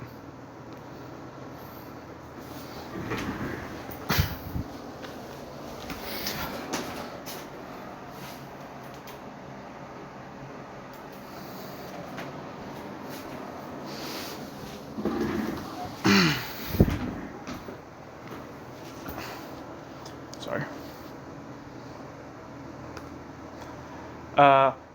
On the 30th of August 1941, the front page headline of the Militant announced, quote, "Workers armed to save Leningrad," end quote. Subheads, quote, "Masses inspired by memories of October 1917. Kremlin finally compelled to make appeal to traditions of the October Revolution as workers rally for defense to the death," end quote. Quote, "In the hour of gravest danger to Leningrad, birthplace of the October Revolution, its proletarian inhabitants are mobilizing arms in hand are mobilizing arms in hand to defend their city to the death against the German army. A tremendous revolutionary resurgence is sweeping the masses. Leningrad today is witness to scenes having their only parallel in the heroic days of the Civil War, when in October 1919, Udenich's army was crushed by the aroused might of the armed Leningrad proletariat.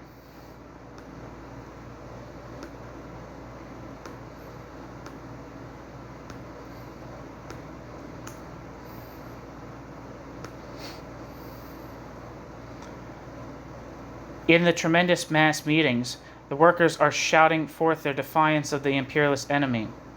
From every factory and shop, picked units of workers are joining the regular troops to help hold the battle lines and are filtered through to the enemy's rear to aid the guerrilla detachments, end quote. In fact, quote, the units of workers, end quote, were, quote, picked, end quote, organized and controlled by the Stalinist state apparatus. The militant drew and colored the picture as if the workers were no longer under the physical or political or ideological control of the bureaucracy's murdering political police, the GPU. The Kremlin said the militant had been, quote, compelled, end quote, to play a positive role in rousing the working class. Quote, up to the last moment, the Kremlin had held back the mobilization of the workers. Up to the last moment, Stalin suppressed the traditions of the October Revolution, appealing instead to the traditions of the Napoleonic era. Today, however, a Voroshilov is compelled to proclaim to the workers of Leningrad, quote, Leningrad was and is and shall forever remain the city of the great October Revolution, end quote, end quote. Everything was changed, exclamation point. Let's see if my internet's cooperating now. Harrison Salisbury was an American journalist and the first regular New York Times correspondent in Moscow after World War II. He wrote a book titled 900 Days, The Siege of Leningrad.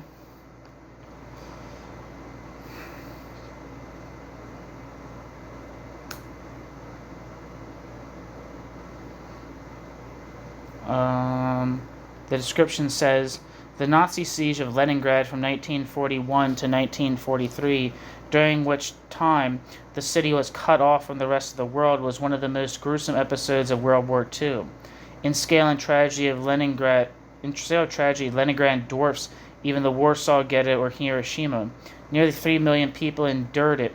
Just under half of them died, starving or freezing to death, most in the 6 months from October 1941 to April 1942, when the temperatures often stayed at 30 degrees below zero. For 25 years, the distinguished journalist and historian Harrison Salisbury has assembled material for this story. Harrison Salisbury has interviewed survivors, sifted through the Russian archives, and drawn on his vast experience as a correspondent in the Soviet Union. What Harrison Salisbury has discovered and imparted in the 900 Days is an epic narrative of villainy and survival, in which the city had as much to fear from Stalin as from Hitler. Harrison Salisbury concludes his story with the culminating disaster of the Leningrad affair, a plot hatched by Stalin 3 years after the war had ended. Almost every official who had been instrumental in the city's survival was implicated, convicted, and executed. Harrison Salisbury has told this overwhelming story boldly, unforgettably, and definitively.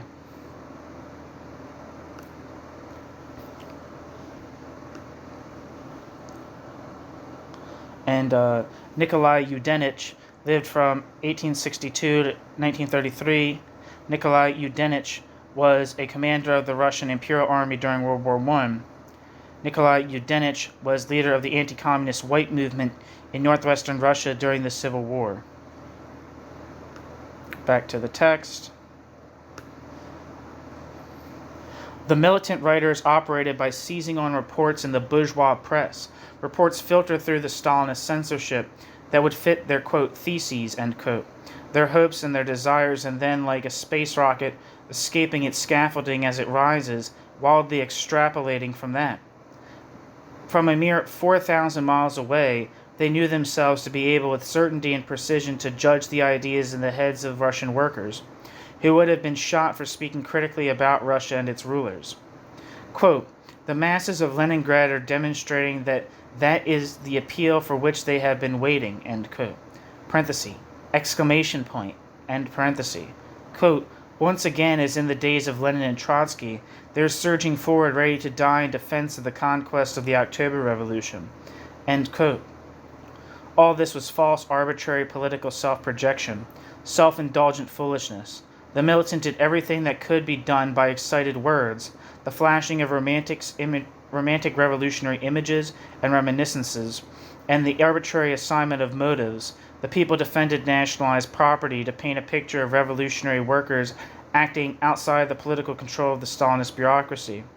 They substituted their own concerns and fantasies for the likely concerns of Leningrad workers facing Nazi enslavement.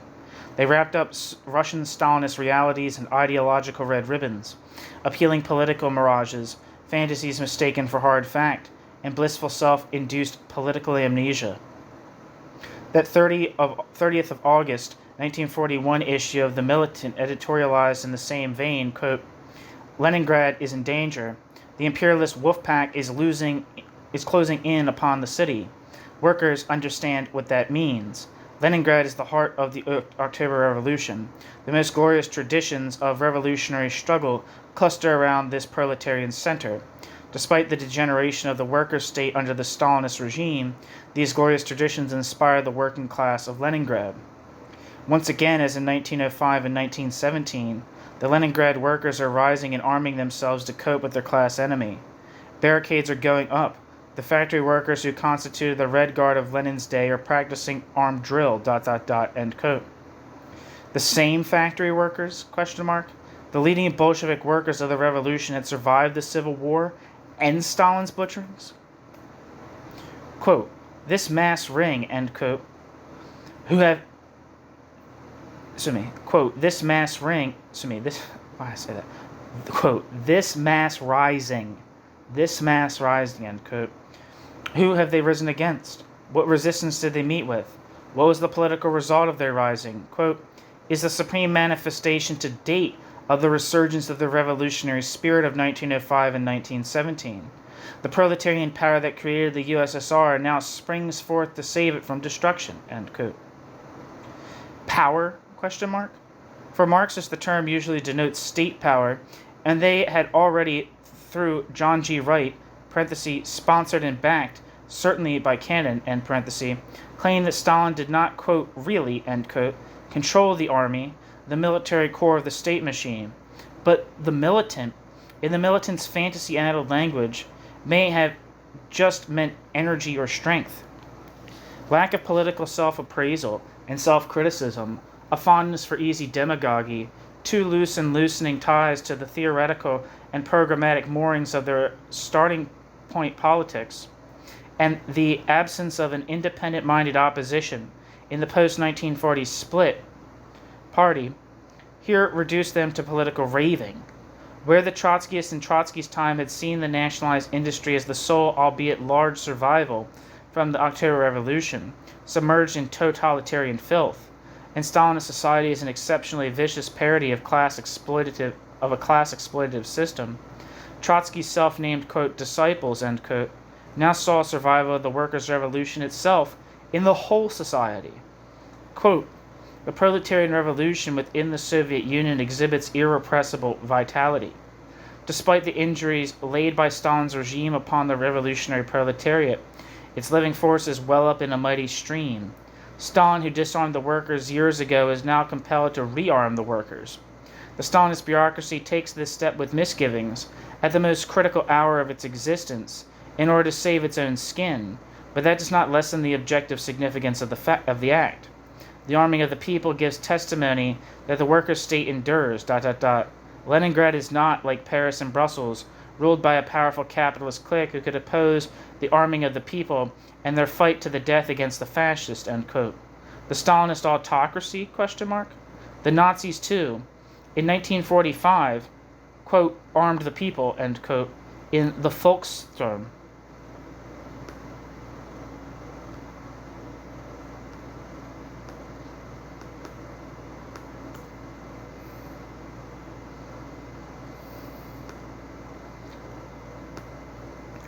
and hundreds of thousands of them died resisting the Allies in the last months of the war. There was no capitalist clique in Berlin either. Wikipedia for the Volkssturm says, the Volkssturm was a levy in mass national militia established by Nazi Germany during the last months of World War II. The Volkssturm was set up by the Nazi Party on the orders of Adolf Hitler and established on the 25th of September 1944. The Volkssturm was staffed by conscripting males between ages of 16 and 60 years who were not already serving in some military unit. The Volkssturm comprised one of the final components of the total war promulgated by propaganda minister Joseph Goebbels, part of a Nazi endeavor to overcome their enemy's military strength through force of will.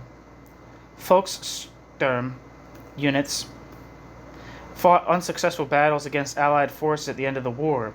On several occasions, Volkssturm's members participated in atrocities accompanied by German civilians and the Hitler Youth, which were overseen by members of the SS and Gaulle leaders.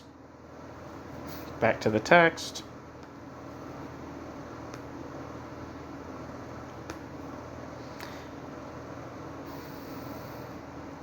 I'll repeat the last sentence I read. The Nazis, too, in 1945 to 55, quote, armed the people, end quote, in the Volkssturm, and hundreds of thousands of them died resisting the Allies in the last months of the war. There was no capitalist clique in Berlin either, or in Britain. In Britain, and not under a totalitarian state, but as part of a functioning bourgeois democratic political system, the government armed the people, creating the, quote, home guard, end quote. When Trotsky, parenthesis, and canon after Trotsky, end parenthesis, said the bureaucratic autocracy had all the vices of all the ruling classes and seized a proportionately greater share of the social product in Russia than the rich in the advanced capitalist countries, that it deprived the workers even of the basic necessities of life. They were wrong? Question mark. It wasn't true? Question mark. It had ceased to be true? Question mark. The Russian workers hadn't noticed? Question mark. Politically serious people would feel obliged to say how all that fitted into the picture they were now drawing of Russian Stalinist society. In this vein, the Orthodox were not being serious political people. The Orthodox were being irresponsible demagogues and fantasists. Above all, demagogues. Quote, the workers have no selfish private property interest to protect at the expense of others, end quote. The workers decide? Question mark. The workers rule? Question mark. Quote, the readiness of the Leningrad workers to offer their lives to save their city demonstrates that they know they are defending not the privileges of Stalinist bureaucrats, but the nationalized property and other remaining conquests of the revolution, end quote. If they withstood the siege, the nationalized property would be in the hands of the workers and not of the autocracy and the autocracy state? Question mark. Quote, the Stalinist regime fears the people and arms as the forerunner of new revolutionary struggles.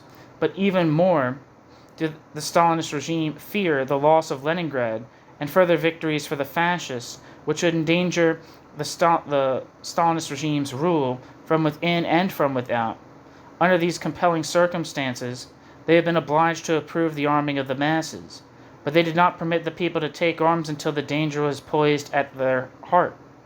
Now suddenly they sound the alarm and call upon the workers to save them from the consequences of their own ruinous policies, end quote. The Stalinist bureaucracy was projecting a roughly revolutionary orientation, ... question mark. The militant continued, quote, the Stalinist propaganda machine strives to conceal the real character of this mass uprising, ... The masses of the USSR lack the necessary class organs through which to exercise their creative energies and mobilize their maximum forces. The Soviets, the trade unions, Lenin's Bolshevik Party, the Young Communist League, all these indispensable class agencies have been destroyed by the Stalinist regime, ... These institutions must be reborn and resume their commanding place in Soviet life. The arming of the people, by the Stalinist regime, is the first step in this direction. The class in arms possesses power to demand and to win the restoration of its political rights and its democratic institutions. The Soviet proletariat is in a position to move forward and regain all that has been taken from it by the Stalinist reaction, end quote. The workers, or the quote, the masses, end quote, now shared, quote, dual power, end quote, or something not far from it, question mark. And in its ecstatic delirium, the militant did not forget denunciations, damnings, and fatwas against the heterodox Trotskyist. Quote, the Russian workers exhibit no sign of defeatism. Such renegacy belongs to the petty bourgeois radicals in the capitalist countries. The independent revolutionary proletariat is moving to the forefront in the Soviet Union on the wave of a resurgent revolutionary tide. This class movement imparts a new dynamic force to the defense of the workers' state. This can be the beginning of the renewal of the Russian Revolution, end quote. They recalled their, quote, minimum program, end quote, and now addressed their minimum program to, quote, the masses, end quote. Quote, the program for victory presented by our party can be realized in life through the action of the Soviet masses themselves, end quote. Here, at least, the proposals were aimed in the right direction, at the workers and the other, quote, masses, end quote. Quote, we urge the unconditional defense of the Soviet Union against imperialist attack as the elementary duty of the working class. The stubborn resistance of the Red Army and the mass rising of the urban proletariat demonstrate how both recognize the necessity for defending to the last ditch the remaining achievements of their revolution, end quote. Not only the urban proletariat, but also the, quote, Red Army, end quote, is a political force independent or becoming independent of the bureaucracy, question mark. Quote, down with Stalin's ruinous policies, exclamation point, end quote. Defined as, quote, faith in imperialist alliances, end quote. Instead of appealing to the German workers and, quote, drive out the Stalinist bureaucracy, end quote. Those phrases were suddenly better than silence on the bureaucracy, but still too far from a plain reiteration of the necessity for working-class revolution against Stalin and the autocracy. The front page headlines of the Militant of the 6th of September 1941, the second number issued under the imprimatur of Political Bedlam, told its readers, quote, masses defend Soviet cities, hold Nazi army at Odessa, Kiev, and Leningrad. Traditions of October 1917 inspire masses to fight to death against imperialists.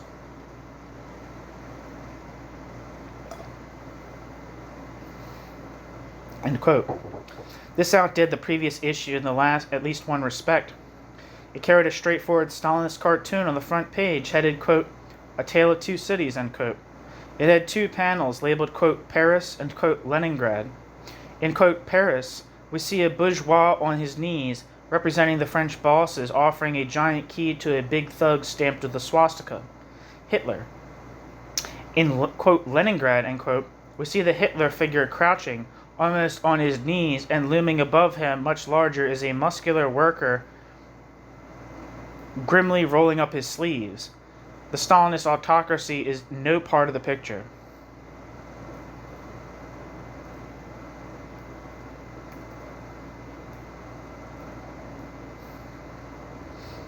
I'm looking at this cartoon right now. It's fucking gross. They were still working on their translation of the idea that Russia remained a degenerated worker state because of the nationalized economy rooted in the 1917 revolution into the idea that the class character given to the, quote, workers' state, end quote, by nationalized economy pervaded everything and made it a state equipped with, quote, the foundation of socialism, end quote, one where, quote, the masses, end quote, the slave-driven masses, knew by experience, quote, the superiority of living in a workers' state, end quote. Quote, surrounded by vast, heavily mechanized Nazi force, the armed workers of Odessa, side by side with the Red Army, are holding the invaders at bay. So I don't know if I said quote at first, but quote, surrounded by vast, heavily mechanized Nazi force, the armed workers of Odessa, side by side with the Red Army, are holding the invaders at bay, end quote. The misreporting here, as if the workers were the independent protagonists on the Russian side, could only be deliberate. and they were and would be throughout the war, above all experts on Russian morale.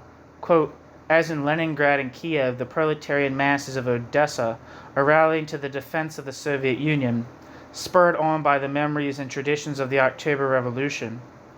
Eyewitness reports from the beleaguered Ukrainian city relate to the tremendous effect produced on the workers' morale last week when a unit of Black Sea Marines paraded through the city streets singing the Kablachka, famous fighting song of the Civil War of 1918 to 21. Stirred by the revolutionary song, the populace danced in the streets, and morale soared to a high pitch. End quote. It would have been well to remind the readers and themselves that all reports coming out of Russia had passed through the Stalinist censorship. In fact, Odessa fell to Romanian troops a few weeks later. Russia's Black Sea fleet evacuated the Russian troops in Odessa, but not the Jewish population. Some 75,000 to 880,000 of them were murdered by the invaders after the city fell.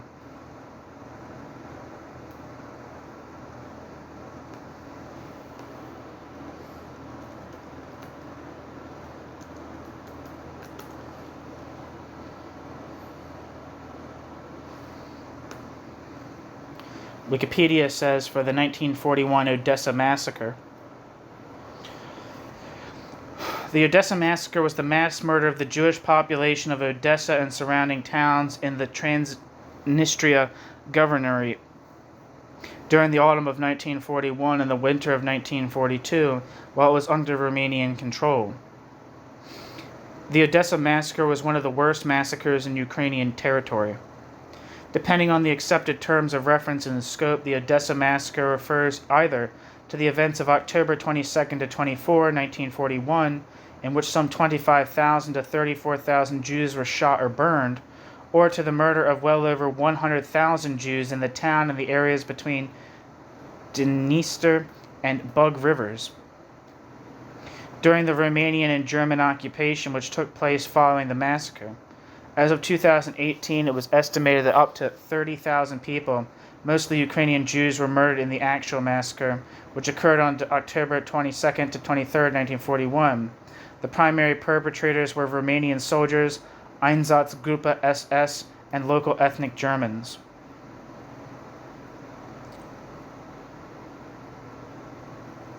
Again, like they said, the numbers are about the terms of reference and scope. It's important to note also, just for the interest of this article, that is where Trotsky went to school after he left his hometown. Trotsky's family was like kind of like a isolated farming family in Ukraine of Jewish descent, but I'm like, as much as you think, you might think about how much I put up about anti-Semitism on the channel. I think with, in Jewish life, it's very important is the bar and bat mitzvah, right? And part of doing that is like studying with like a rabbi. I mean, this is to my understanding, studying with a rabbi and learning like a section of the Torah at least, being able to read it. So there's a certain degree of literacy that's involved with like very pivotal events in the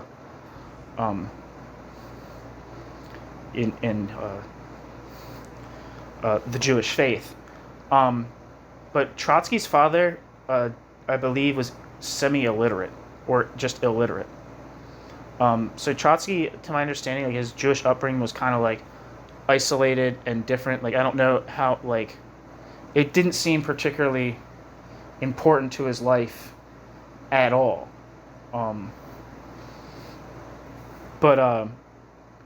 If you think to say, if this would have been, 40 years ago or whatever, at the turn of the 20th century, I guess the turn of the 19th century into the 20th century, Trotsky would have been one of the Jewish people that lived in Odessa.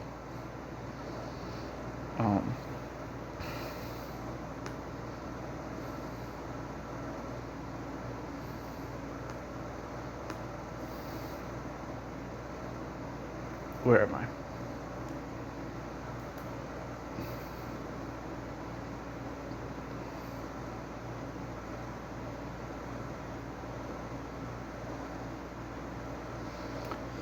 Yeah, so this number that Matgamna uses, the 75,000 to 80,000 of whom were murdered by the invaders after the city fell, that's probably on the more generous side of things. But again, it depends on like what is the scope. I guess like there was like immediate killings and then more delayed killings. Anyway, back to the text. Quote, in Leningrad, workers at the end of their factory shifts engage in vast defense drills, ... In mortal fear of its own existence, the Stalinist bureaucracy is finally forced to rally the workers by appeals to the real tradition of the Soviet Union, the October Revolution. All evidence points to the one inspiring fact. The October Revolution still lives and fights on, end quote. Their gratitude for a few words, Voroshilov's reference to Leningrad as, quote, the city of the great October Revolution, end quote, and their satisfaction with them was not only pitiable, but also evidence of their deep political demoralization and disorientation. Someone reading all this without knowing what happened next would have thought that the Socialist Workers' Party was going over to a species of critical Stalinism on the basis of out-of-control fantasy and self-delusion. In fact, that's what, politically speaking, they did. They backtracked, recalled to something like sense by Natalia Sedova Trotsky and by their own better political selves. Episodes of similar delirium would be a recurrent feature of the Orthodox over the decades to come. This, I think, was the first appearance in the history of the Trotskyist movement of this sort of willful, knowing or half-knowing misrepresentation and downright falsification of reality in order to spin consoling fantasy. Of course, mistakes had been made before then, recently about Russia's Stalinist armies in Poland and Finland, but there is no just comparison of Trotsky's mistaken view of Poland and Finland and the Stalinist invasion with this willful cutting loose from reality and the Marxist notionally their own program. There is no such thing, it has been observed, as a, quote, sincerometer, end quote, in politics.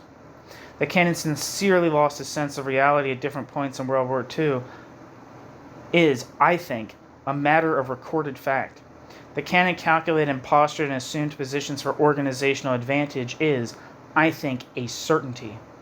Where calculations started and sincere delusion, whipped up among themselves by a small group of like-minded people, ended, is impossible to know.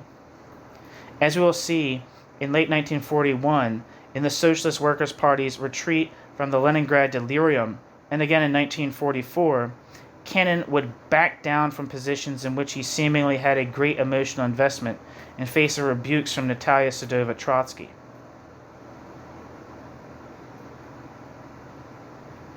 New section. The third phase. Natalia Sedova's first, quote, intervention, end quote. The wide-eyed credulity and fantasy was abruptly abandoned in the next issue of The Militant, 13th of September 1941. Someone had poured a bucket of political ice water over the too-heated Orthodox, Natalia Sedova Trotsky. So too, perhaps, had the unfolding events in Russia. The Nazis had completely surrounded Leningrad on the 8th of September, starting a siege which would last 2.5 years. Kiev would surrender on the 19th of September. Now there was a dramatic shift in the militants' coverage of the war in the USSR. No explanation for the shift was offered.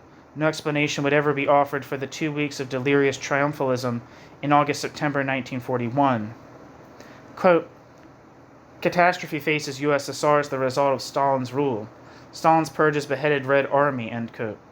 The Militant told its readers in its 4th of October 1941 front page headline over an article by Natalia Sedova Trotsky, quote, the German army keeps advancing deeper and deeper into the Soviet Union. The fascists have seized Kiev. They are marching on Kharkov, Rostov, and Donetsk-Basin. They are in a position to occupy Crimea. They can occupy Leningrad. The heroic Red Army is not attaining its goal, but despite its high morale.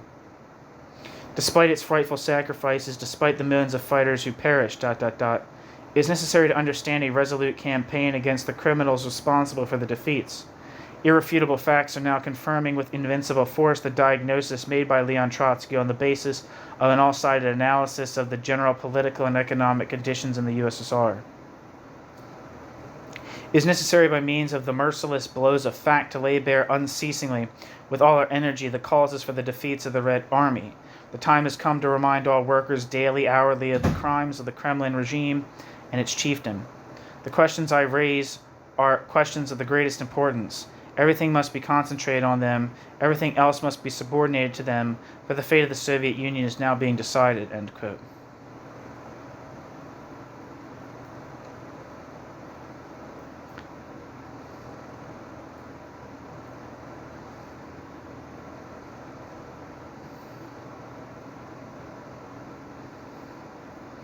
Sadova angrily dismissed the idea exalted in and rhapsodized upon by the militant that the use of guerrillas by the regime constituted independent working-class intervention in Russian political life and military affairs.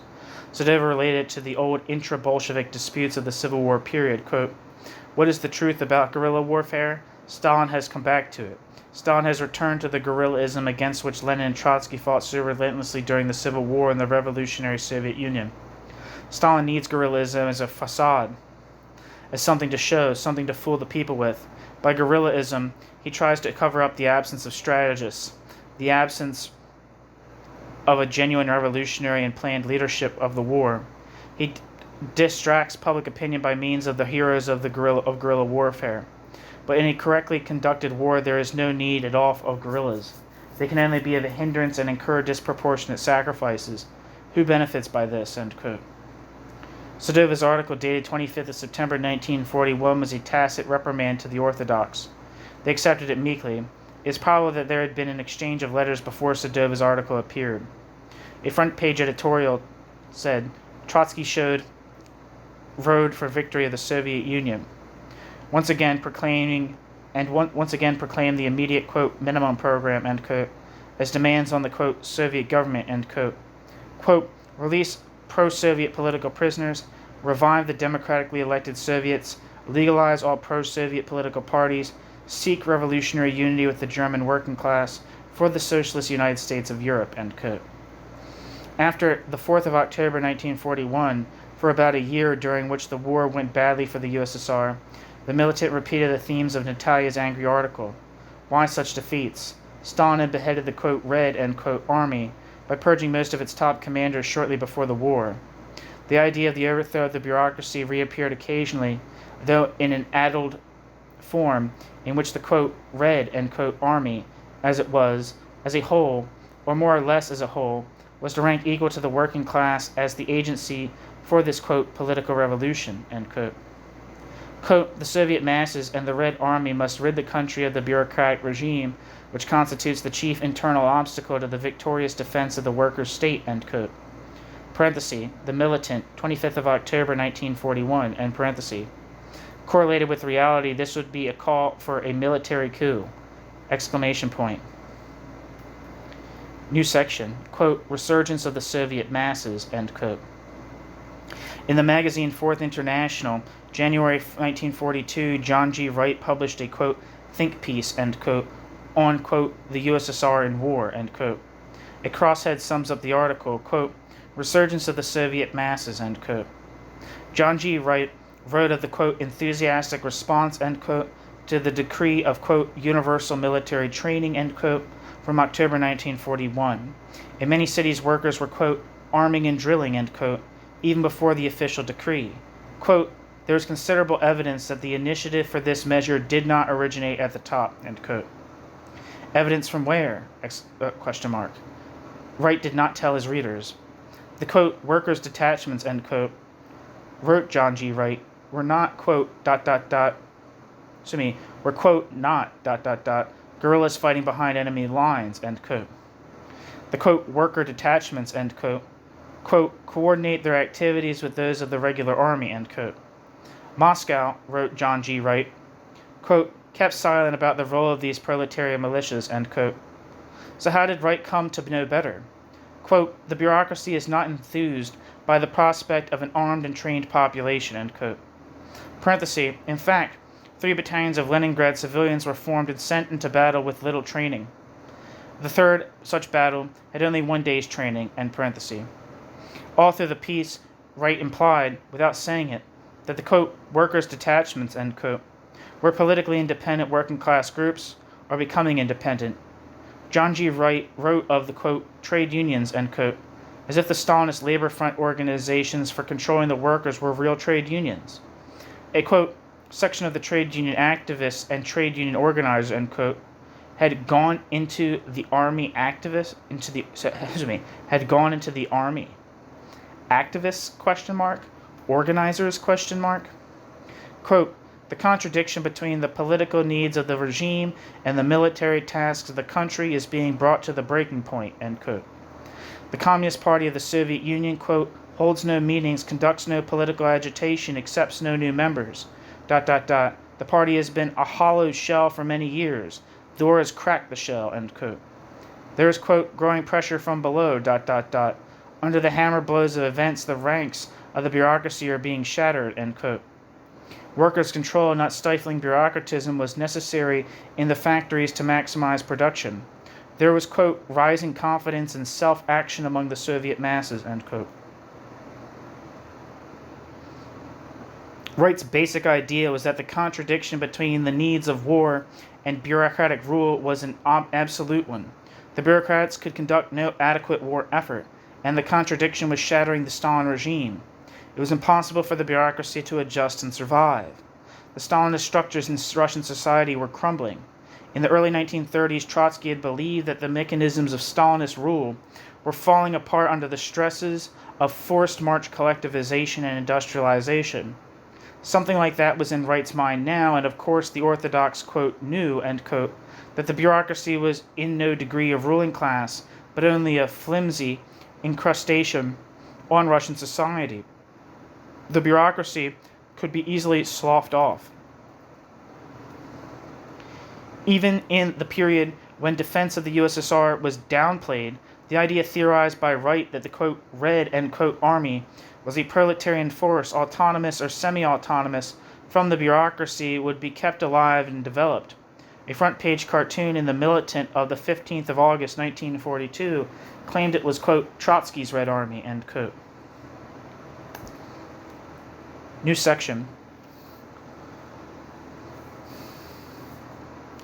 1941 to 1942, taking stock. For about a year up to the turn of the tide in Russia's favor at Stalingrad after the 9th of November 1942, the 19th of November 1942, the Orthodox expected Russia to be overwhelmed. Coverage of Russia lessened. The fluctuating moods of the Orthodox were registered in the militants' use of the 1931 quotation from Trotsky, quote, to defend the USSR, ... is the most important duty of every class-conscious worker, end quote. As a heading for its editorial page, it was there, then it wasn't, then it was again. It ran from the 9th of August 1941 to the 13th of December 1941, when it was dropped for a year, reappearing only from 19th of December 1942 until the 31st of March 1945.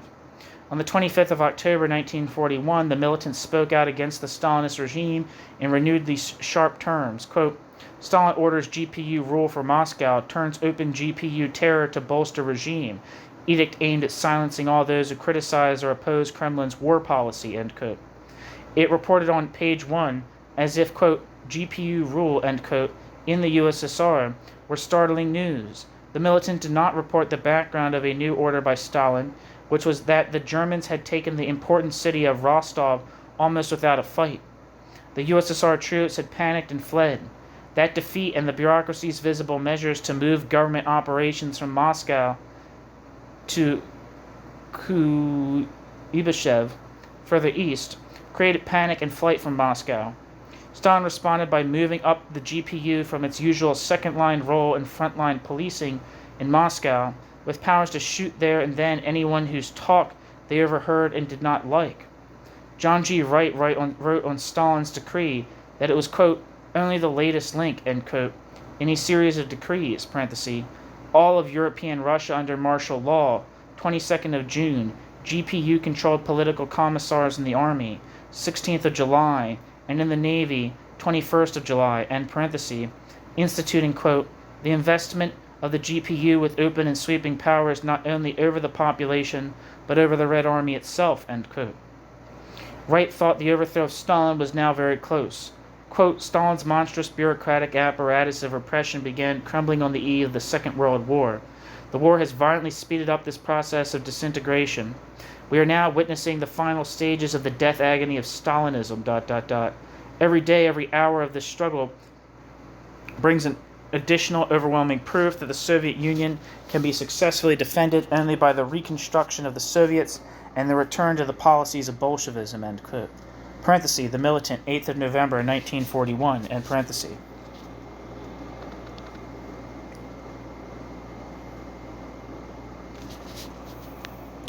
The Soviet Union could only be defended after a, quote, political, end quote, revolution? Question mark. A revolution whose achievement was ruled out in deference to the priority of defense. A revolution whose achievement was ruled out in deference to the priority of defense. Therefore, in reality, it couldn't be defended at all. Essentially, that's what they still thought. On the 1st of November, the militant issued advice to the, quote, masses, end quote, living under the GPU terror, quote, the Soviet masses, while they continue the military struggle against the fascists, must take steps to provide a leadership for the fronts that is qualified, trained, and capable of leading them to victory, ...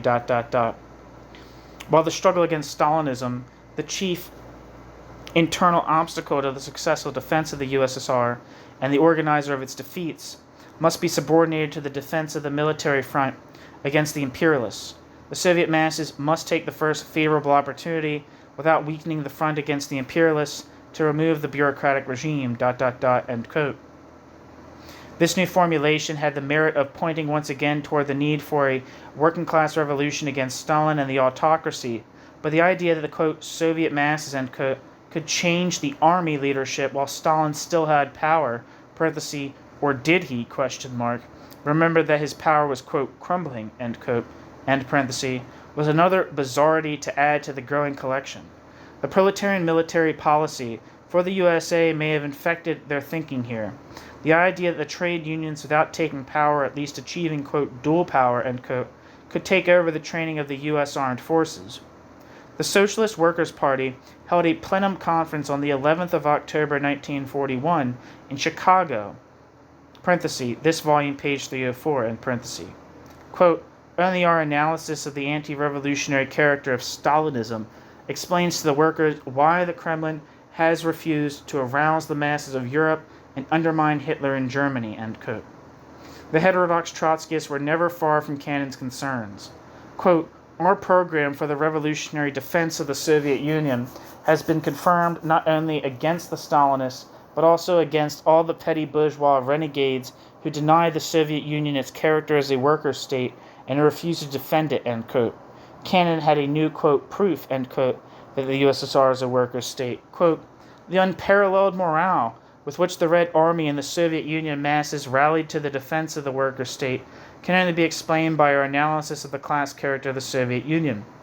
The Soviet masses, despite the oppression which the Soviet masses are under from the Kremlin bureaucracy, proved to be wiser politically than the, quote, cultured, end quote, petty bourgeois snobs who abandoned the Soviet Union.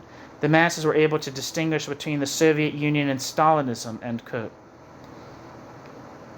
Cannon, parenthesis, the militant, 18th of October 1941, end parenthesis. In fact, of course, Stalin had his GPU were absolutely inseparable from the reality of the USSR. Cannon told the conference, quote, from all indications, Stalin and Stalin's gang are carrying their work to its predestined end. Stalin and Hitler together are dealing the Soviet Union what appears now to be its most catastrophic blow. The bitter truth can no longer be concealed by any blustering. The reality is too glaringly obvious now, end quote. Cannon was plain about his organizational calculations. Quote, we should intensify our work among the Stalinists, try to reach the Stalinists at all costs, fix the responsibility for the catastrophe of the Soviet Union where it really belongs, on the shoulders of Stalin and Stalin's gang, and try to win over every possible Stalinist worker to the movement of the Fourth International, end quote. And again, Cannon did not forget to curse, damn, and anathematize the Shachtmanites. Quote, "In such an hour as this, we see again how absolutely right were Trotsky and the majority of our party and the International in defending the Soviet Union to the very end, in establishing such a clear record that if we have now come to the catastrophe, nobody can justly say that one iota of responsibility clings to the Fourth International. We remain loyal to the Soviet Union in spite of everything, and that gives us the political and moral right to approach the disillusioned Stalinist workers. It is not so with the petty bourgeois elements who deserted our ranks on account of the Russian question. What position are they in to approach a sincere Stalinist worker who in his heart believed, and believed with justice, that the Soviet Union was a great fortress of the proletariat? End quote. Parenthesis, The Militant, 15th of November, 1941. Self-righteous bragging was never absent for long.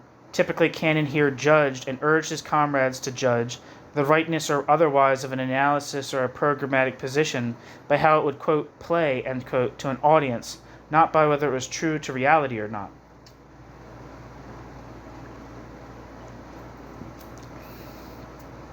The Socialist Workers' Party summed up again a year later in an October 1942 convention resolution, quote, "We are proud of our record on the Russian question, Not one stain of dishonor will fall upon the banner of the Fourth International, The Fourth International, never, failed in its duty of defending the Russian Revolution to the very end. That is one of the proudest assets of our movement," end quote. The October 1942 convention still believed that, quote, "unless the revolution rises and conquers in the capitalist world, and the Soviet workers throw the Stalinist usurpers off their back, the Soviet Union will inevitably be crushed," end quote. No one else but themselves understood the USSR, and therefore no one else but themselves understood world politics.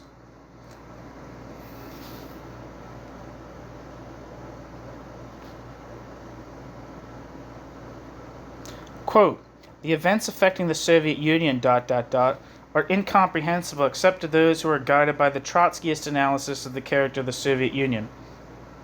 We alone have accurately explained the course of the USSR. We alone do not have to conceal what we said yesterday, Petty bourgeois deserters turned their back on the USSR, which they suddenly termed, quote, imperialist, end quote. But we, explained that by the seizure of the Finnish, Polish, and Baltic territories, the Kremlin bureaucracy was not pursuing imperialist aims, but was in its own bureaucratic and reactionary way seeking to safeguard the defense of the Soviet Union," end quote. Parenthesis, The Militant, 17th of October, 1942. End parenthesis. Trotsky, of course, has said a great deal more about the Kremlin in Poland and Finland. Here is another leitmotif of the decades ahead. Everything imperialistic seeming the USSR did or would do was done only for purposes of the legitimate defense of the workers' state.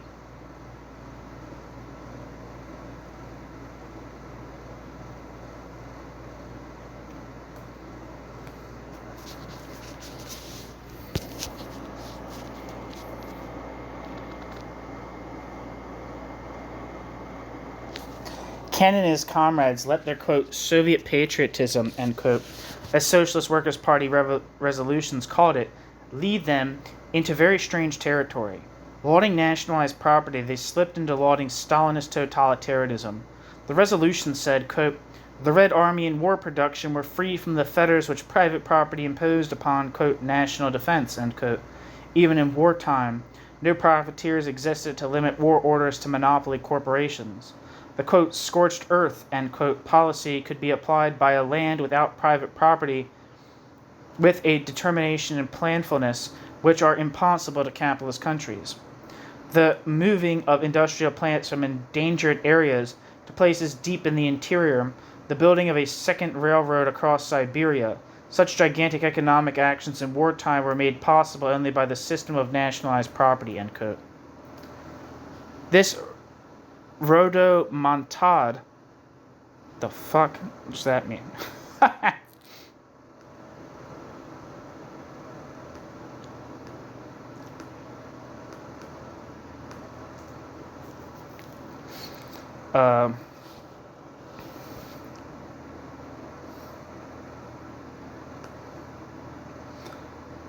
According to Wikipedia, rodomontade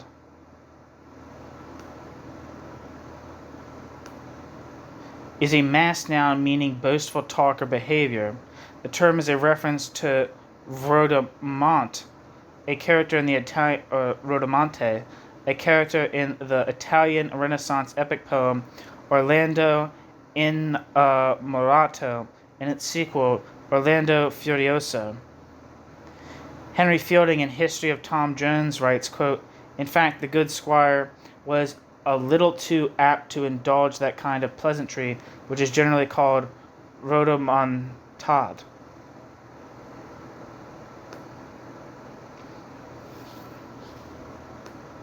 Rodomontade. Rodomontade is actually how you say it. Rodomontade. So I was saying it wrong. This rodomontade about the superior efficiency of nationalized economy in the war was entirely Stalinist. The nationalized economy did not run the nationalized economy itself. People made the decisions about other people. The Stalinist bureaucracy made the decisions. The, quote, second railroad across Siberia, end quote, presumably the Baikal-Amur main line, was constructed by the captive slave labor of 100,000 German prisoners of war. Only 10% would survive to be repatriated. All that was faded out in order to present a picture of the pure glories of nationalized property.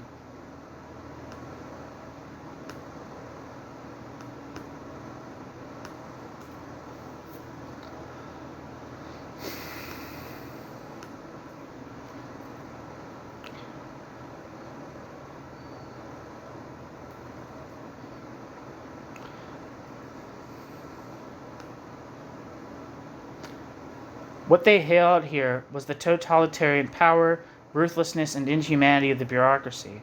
Not nationalized property permitted that ruthlessness, but the totalitarian concentration of power in the hands of people who had the strength, imperviousness, and ruthlessness casually to kill off millions of, quote, their own, end quote, people.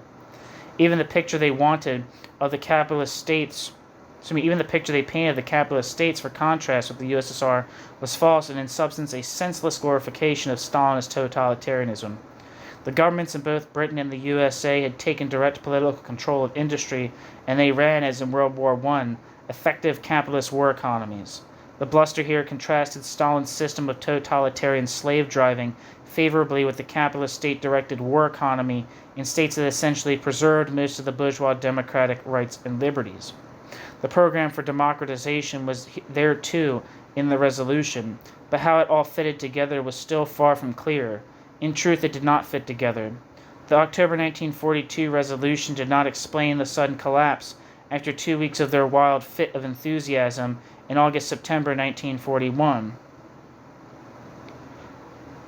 It, quote, processed, end quote, into a smooth, quote, storyline, end quote. Quote, after the 5 months of terrible defeats, workers from the factories joined the heroic Red Army warriors at the gates of Leningrad and Moscow and helped recover Rostov, in an outburst of proletarian revolutionary endeavor, end quote. Why was it revolutionary, question mark? In relation to what was it revolutionary, question mark? Because they, quote, defended nationalized property, end quote, and doing so was ipso facto, quote, revolutionary, end quote, question mark? That is not how they had presented things in August, September 1941.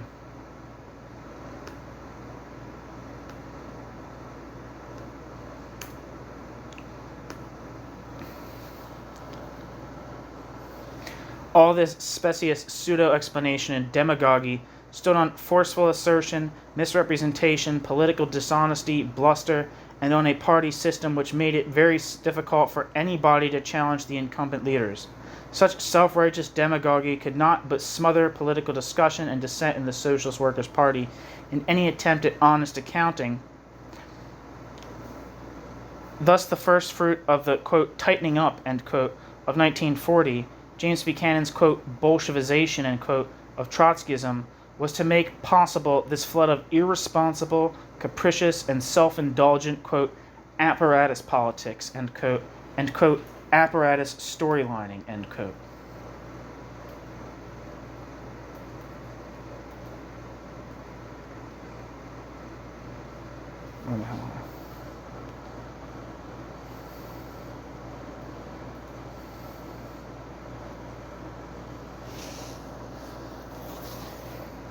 One second.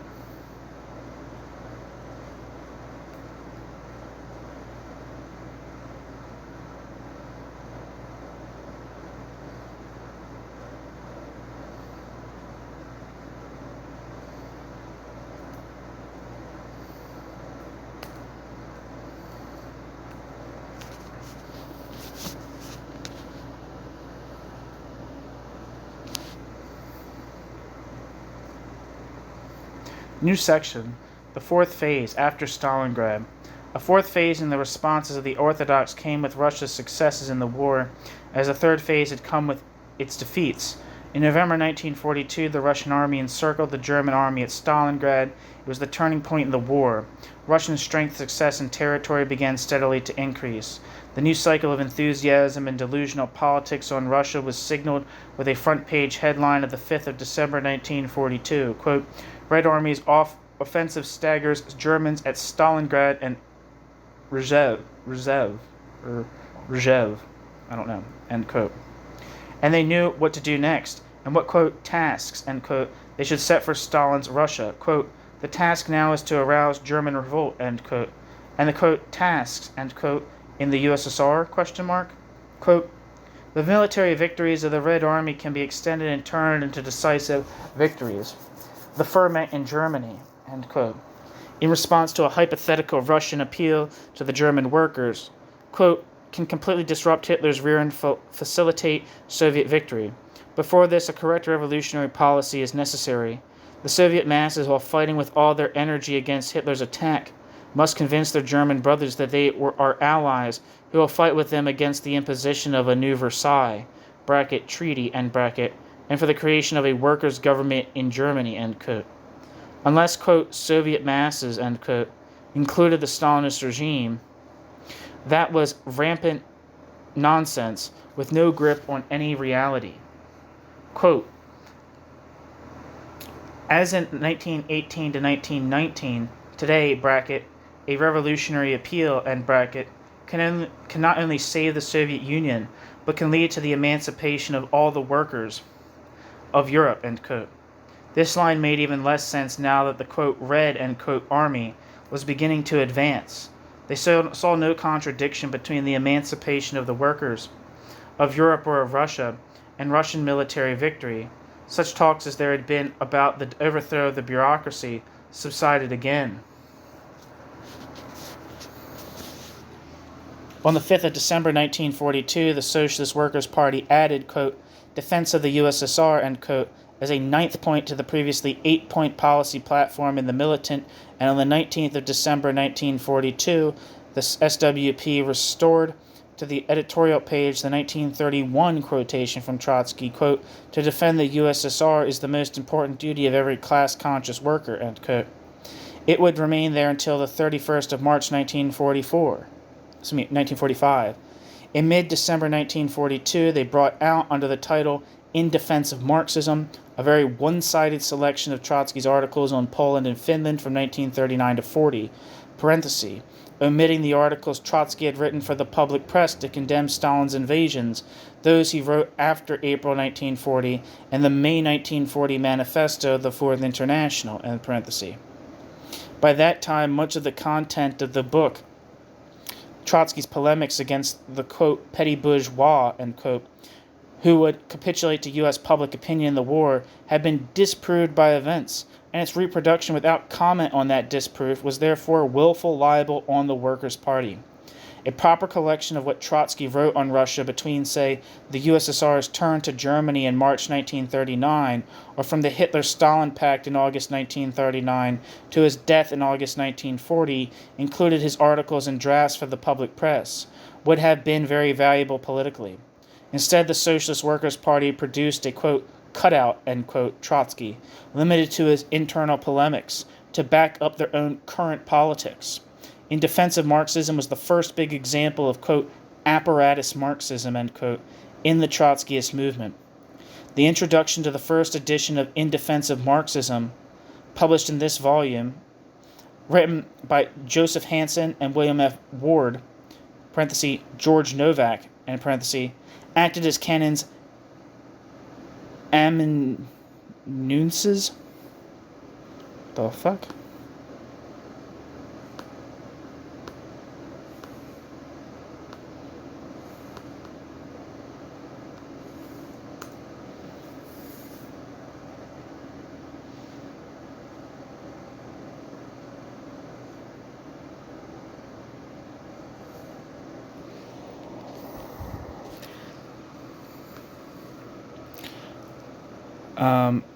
The introduction to the first edition of In Defense of Marxism, published in this volume, written by Joseph Hansen and William F. Ward, who is George Novak, acting as Cannon's amanuenses, was an important document in the history of the Fourth International. In Defense of Marxism enshrined the orthodox myth that the origin of the two Trotskyisms lay in the, quote, renegacy, end quote, of, quote, petty bourgeois traitors, end quote. The introduction asserted as allegedly bedrock Trotskyist principle, ideas flatly contradicted by two major articles by Trotsky in the book, The USSR in War and Again and Once More. Hansen and Novak held forth on, quote, dialectics, end quote, but in asserting that the, quote, worker state, end quote, characterization of the USSR and commitment in all circumstances to its defense were fixed parts of the, quote, program of the Fourth International, end quote. They were utterly undialectical. Trotsky's point was the changeability of the USSR, and therefore Marxist assessments of the USSR. When Trotsky was a matter of ongoing investigation and successive approximations, in Hansen and Novak became a matter of bare-bones dogma. The orthodox experts on materialist dialectics were creaking crass, old-fashioned metaphysicians in their own attitudes to the USSR. In August 1943, the Socialist Workers' Party followed up In Defense of Marxism with a book of Cannon's writings during the 1939-40 dispute, titled The Struggle for a Proletarian Party. For decades, those two books would be international pillars of the orthodox version of Trotskyism. As the question of, quote, defending the USSR, end quote, receded in military terms with the successes of the Red Army, it became more prominent in the weekly and monthly publications of the Orthodox. According to what they had said in 1939-40, in the first place, Trotsky, and in the second place, Cannon, it was now time to reassess the, quote, degenerated workers' state, end quote, characterization of Russia in the light of the survival of an imperialist expansion of Stalin's regime in the war. Instead, they veered off on a binge of vicarious proto-Stalinist triumphalism. The motions proper for revolutionary socialists in relation to the October Revolution and working-class movements in general were unleashed full blast in support of Stalin's Russia. Russian military successes were successes of, quote, Trotsky's Red Army, end quote, of the October Revolution and of nationalized and planned industry, of the absence, parenthesis, thanks to the workers' revolution, in parenthesis, of capitalists to hinder success, act as a fifth column, or be a sellout leadership such as the bourgeoisie in France had been when facing Hitler. A regular contributor to the militant in those years, Louis Jacobs, would comment in a document distributed at the 16th to 19th November 1944 Socialist Workers' Party Convention that calls for the overthrow of Stalin when things were going badly for Stalin's Red Army and absent when it was doing well. That was just.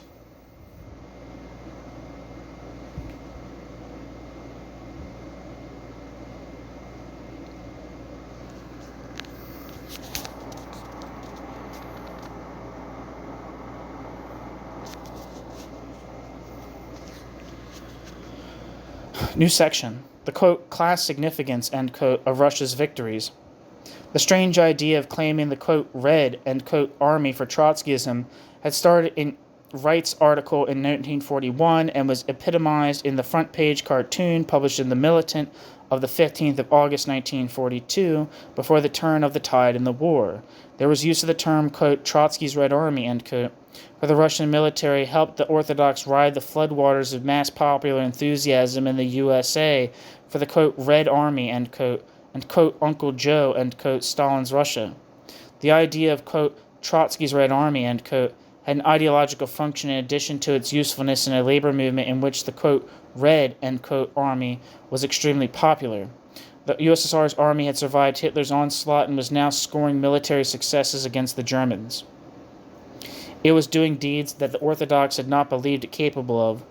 They explained the successes by conjuring up the idea that this pillar of Stalin's state was not, quote, really, end quote, Stalinist, splitting off the, quote, red, end quote, army, parenthesis, in their heads, end parenthesis, from the Stalin regime had an extra daftness of its own, but the method and pattern was the same as with the splitting off of the nationalized economy as a thing in itself, separable from the people who ran and served it, and from the social relations they set up within it.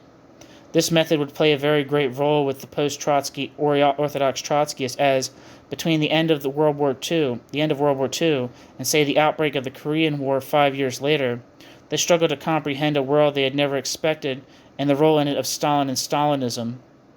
In 1939-40, Trotsky had written that the Russian army in Poland and Finland could evoke revolutionary mass activity. Stalin would use it and then strangle it.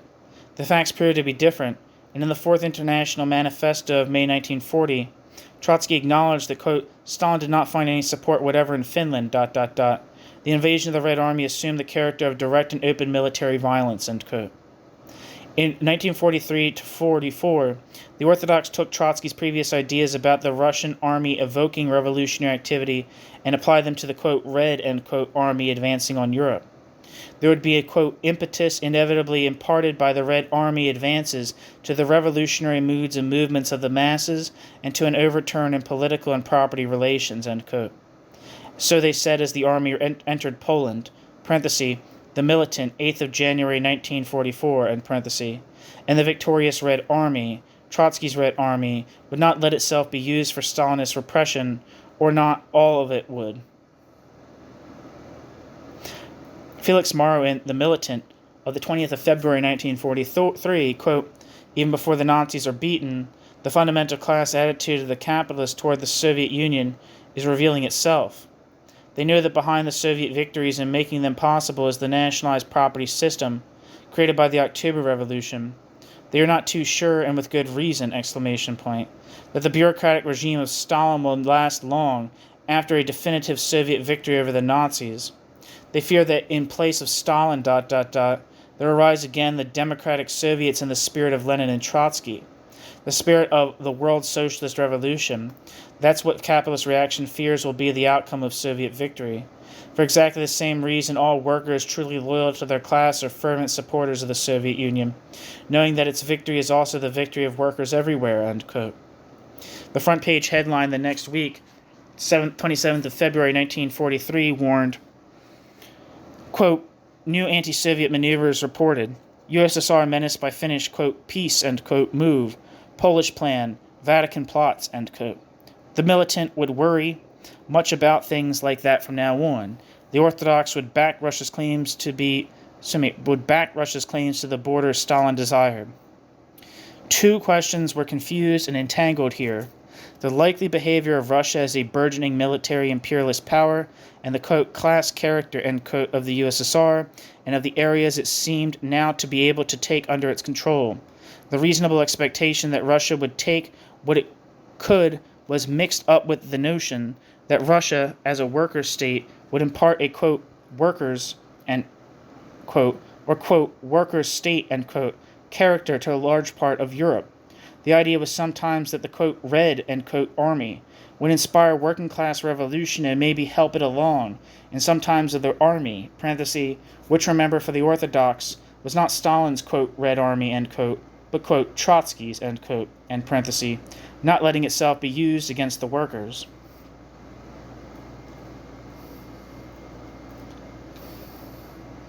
Albert Goldman, in his column in The Militant, would explain, quote, why the reactionaries are worried about Soviet gains, end quote, parenthesis, 27th of February 1943, end parenthesis. Quote, the magnificent victories achieved by the Red Army in recent months have inspired all the defenders of the Soviet Union with new hope, ... What worries some of the big capitalists is the possibility that the Red Army will reach Berlin before the British and American armies, bracket, and, in bracket, of the Soviet Union extending its influence to Germany and to all of Central Europe, It is almost impossible to conceive of the Red Armies marching into Germany without a social revolution following, end quote. Whose social revolution? Question mark. Quote, they are worried that regardless of Stalin, a social revolution will come as a result of a defeat of Hitler by the Soviet armies, end quote. The ghosts of Trotsky's misunderstandings of Finland and Poland in the 1939-40 could be seen dancing wildly inside this and many similar assessments. What did all this mean in the Socialist Workers' Party branches? The same issue of the militant carried a report that inadvertently answered that question. Speaking on the, quote, class meaning of the Soviet victories, end quote, to an intensely interested New York audience and of well over 100, Felix Morrow, editor of Fourth International, stated that the first victories of the Red Army have already revealed the fundamental hostility between the capitalist states and the workers' state. Listing a series of anti-Soviet moves by the capitalist, quote, friends, end quote, of the USSR, Morrow quoted, bracket, British cabinet member, end bracket, Lord Beaverbrook's admission that the Red Army had captured in 2 months more equipment from the Nazis than they ever seen from England and the U.S. since the start of the war.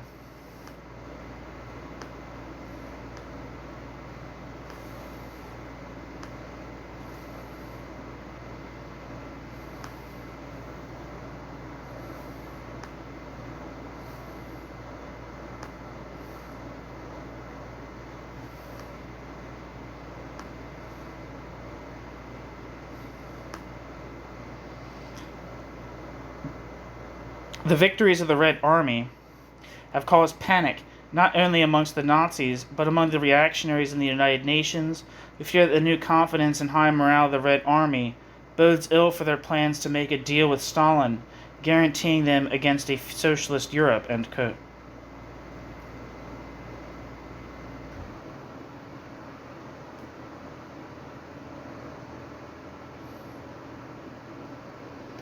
The delusions and fantasies that ran riot in the militant for 2 or 3 weeks in August-September 1941 had revived in a lower key.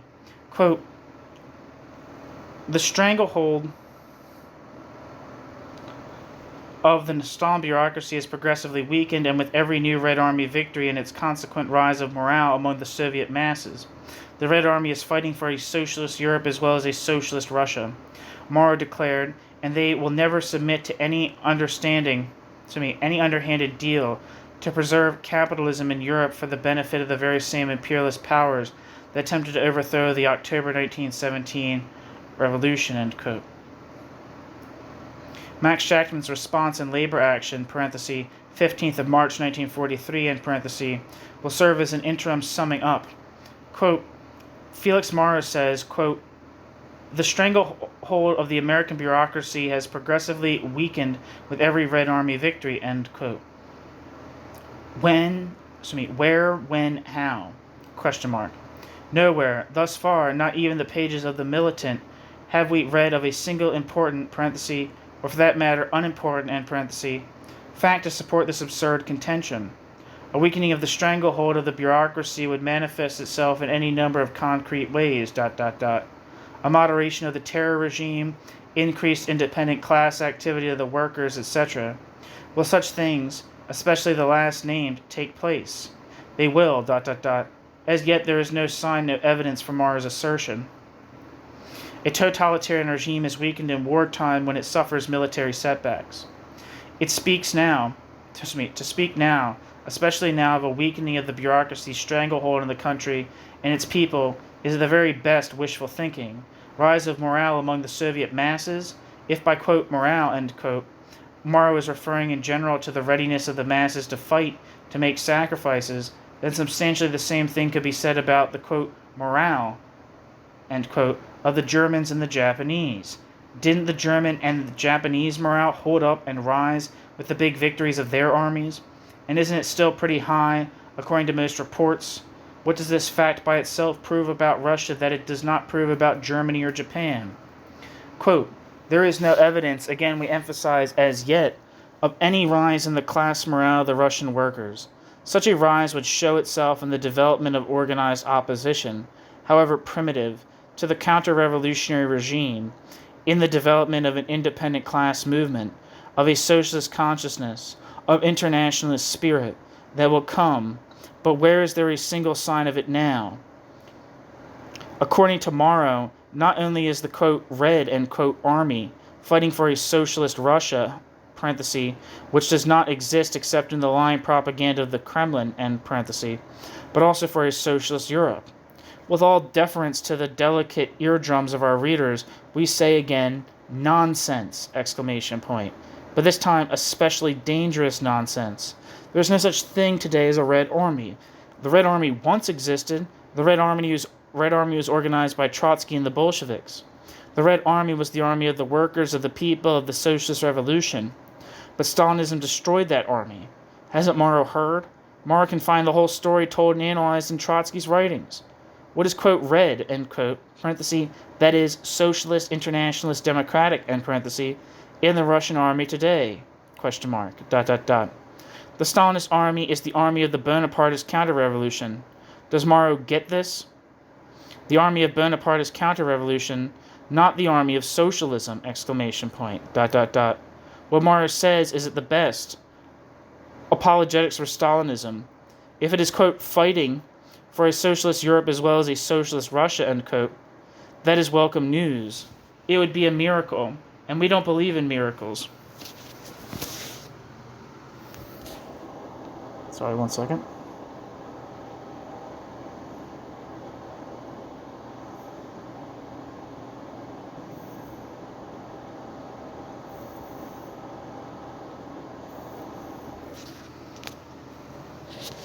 Where am I? Sorry, I thought something was happening with my phone. I thought someone was calling me. Where the hell did I get this? Where was I? What is, quote, red, end quote, that is socialist, internationalist, democratic, end parenthesis, in the Russian army today, dot, dot, dot. The Stalinist army is the army of the Bonapartist counter-revolution. Does Morrow get this? The army of Bonapartist counter-revolution, not the army of socialism, exclamation point, dot, dot, dot. What Morrow says is at the best apologetics for Stalinism. If it is, quote, fighting for a socialist Europe as well as a socialist Russia, end quote, that is welcome news. It would be a miracle, and we don't believe in miracles. The Russian masses will really be fighting for a socialist Russia and Europe when they have first destroyed the rule of bureaucratic totalitarianism, rid themselves of the poison of Stalinist chauvinism, and taken control. Not before, exclamation point. To disseminate the idea that the Stalinist army is fighting for a, quote, socialist Europe, as well as a socialist Russia, end quote, is to disseminate the most vicious pro-Stalinist propaganda and thereby help destroy the prospects of a truly socialist Russia and Europe.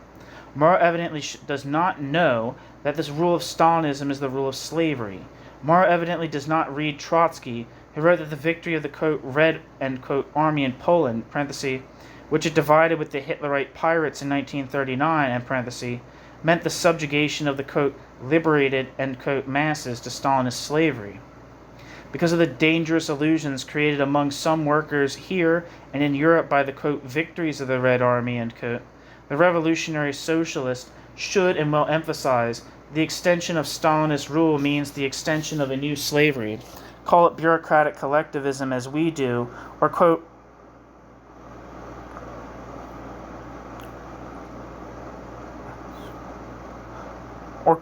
degenerated counter-revolutionary worker state, end quote, as Trotsky did. It is nevertheless a totalitarian slavery that Stalinist rule represents, a slave-master oppression which crushes everything that is noble, progressive, democratic,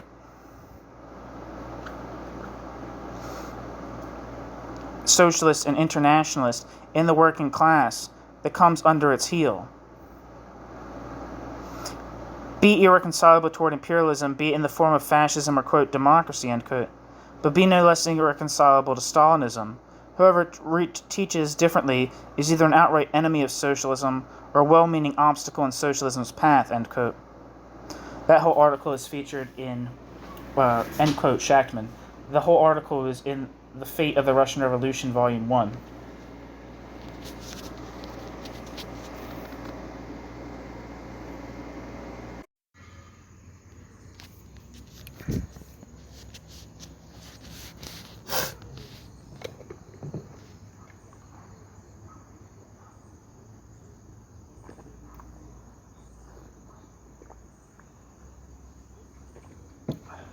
The Orthodox defend the victorious USSR. At the start of January 1944, 18 Socialist Workers' Party leaders and Trotskyist leaders of the trade unions in Minneapolis went to jail, some for a year, some for 16 months. The FBI had raided the party headquarters in Minneapolis just as Hitler's invasion of the USSR started, and the defendants, convicted of, quote, advocating the overthrow of the government, end quote, were sentenced the day after the Japanese attack on Pearl Harbor on the 7th of December 1941. Now, after 2 years of appeals, they went to jail. The court decisions included an instruction from a judge that the book and other such material seized in the FBI raid of 1941 should be burned. Among those jailed were James P. Cannon, Felix Morrow, and Albert Goldman. A serious political dispute had already developed between them. Goldman was the Socialist Workers' Party attorney. Albert Goldman's summing up speech in the Minneapolis courtroom had been issued by the Socialist Workers' Party as a pamphlet, a companion to the pamphlet Socialism on Trial, which comprised the courtroom question and answer session between Albert Goldman as attorney and James P. Cannon as defendant about the politics of the Socialist Workers' Party. Felix Morrow was the editor of the Socialist Workers' Party monthly magazine, Fourth International. The 1940 split had taken out of the Socialist Workers' Party those who had been the party's leading intellectuals and most qualified theorists. Shachtman, in an analogy with factory workers and perhaps seriously, describes James Burnham as a, quote, skilled, end quote, intellectual, and himself as quote, semi-skilled.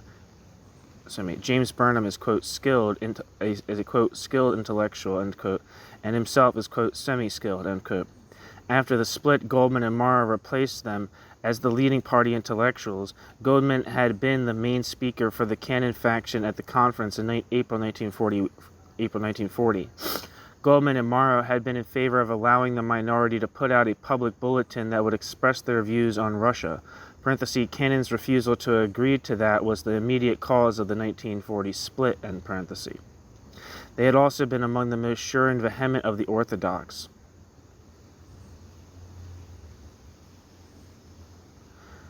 Goldman had at first proposed that the Socialist Workers' Party, quote, approve, end quote, the Russian invasion of eastern Poland. Goldman had written in the Militant approving the annexation of the Baltic states in June 1940. In many of the journalistic skirmishes between the Socialist Workers' Party and the Workers' Party after the split, it was either Goldman or Morrow who defended the Socialist Workers' Party viewpoint. Felix Morrow had been editor of the Militant during the August-September 1941 Leningrad delirium. Felix Morrow had written some of the worst and most disorienting nonsense about the, quote, class meaning, end quote, of Russian successes in the war. But Morrow was an honest man. Felix Morrow learned from his mistakes. By 1946, Felix Morrow would have abandoned the, quote, degenerated workers' state, end quote, account of Russia in favor of a very rudimentary state capitalist account, as would Albert Goldman. Albert Goldman was a downright and candid man. For instance, in early 1943, the Nazis had revealed their discovery of the bodies of 10,000 Polish officers massacred in April-May 1940 and buried in Katyn Forest in Russia near the Polish border.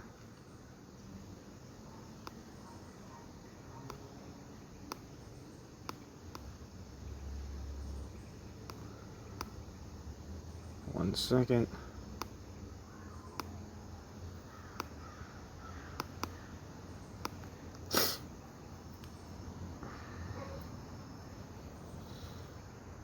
The Katyn massacre was a series of mass executions of nearly 22,000 Polish military and police officials, border guards, and intelligentsia prisoners of war carried out by the Soviet Union, specifically the NKVD, parenthesis, the Soviet Secret Police, end parenthesis, at Stalin's order in April and May 1940.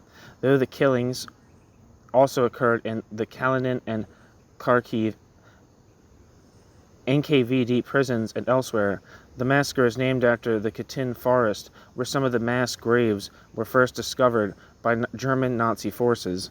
The massacre is qualified as a crime against humanity, crime against peace, war crime, and communist crime. And according to a resolution of the Polish Parliament of Sejm, it bears the hallmarks of a genocide. The order to execute captive members of the Polish officer corps was secretly issued by the Soviet Politburo. led by Joseph Stalin. Of the total killed, about 8,000 officers, 8,000 were imprisoned. About 8,000 were officers imprisoned during the 1939 Soviet invasion of Poland. Another 6,000 were police officers, and the remaining 8,000 were Polish intelligentsia the Soviets deemed to be, quote, intelligence agents and gendarmes, spies and saboteurs, former landowners, factory owners, and officials, end quote. The Polish army officer class was representative of the multi-ethnic Polish state. The murdered included ethnic Poles, Ukrainians, Belarusians, and 700 to 900 Polish Jews. The government of Nazi Germany announced the discovery of mass graves in the Katyn forest in April 1943. Stalin severed diplomatic relations with the London-based Polish government in exile when it asked for an investigation by the International Committee of the Red Cross. After the Vistula Oder offensive, where the mass graves fell into Soviet control, the Soviet Union claimed the Nazis had killed the victims, and it continued to deny responsibility for the massacres until 1990, when it officially acknowledged and condemned the killings by the NKVD, as well as the subsequent cover-up by the Soviet government. An investigation conducted by the Office of the Prosecutors General of the Soviet Union (1990 to 1991), and the Russian Federation (1991 to 2004), confirmed Soviet responsibility for the massacres but refused to classify this action as a war crime or as an act of mass murder. The investigation was closed on the grounds that the perpetrators were dead, and since the Russian government would not classify the dead as victims of the Great Purge, formal posthumous rehabilitation was deemed inapplicable. In November 2010, hoping to improve relations with Poland, the Russian State Duma approved a declaration condemning Stalin and other Soviet officials for ordering the massacre. However, with the Russo-Ukrainian War, the relations became strained.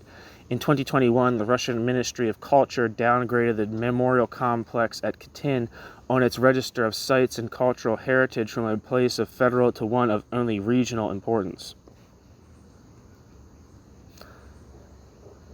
So that's the massacre. Back to the text. Albert Goldman was a downright and candid man. For instance, in 1943, the Nazis had revealed the Nazis' discovery of the bodies of 10,000 Polish officers massacred in April-May 1940 and buried in the Katyn forest in Russia near the Polish border. It is reckoned that in total, the Stalinists killed about 22,000 captured Polish officers at that time. Stalin claimed that the story was a Nazi fabrication and that the Nazis themselves had killed the Polish officers. Although the Socialist Workers' Party was still in full, quote, Soviet patriot, end quote, mode, and Goldman too, Albert Goldman weighed the evidence in the militant, 8th of May 1943, including the record of Stalin in such matters, and concluded that it was at least a serious possibility that the Katyn massacre was the work of the Russians. On current politics, Albert Goldman and Felix Morrow had begun to differ from Cannon and others in the latter half of 1943 over how the prospects of socialist revolution in Europe had to be seen after the experience of the, quote, Italian Revolution of July 1943.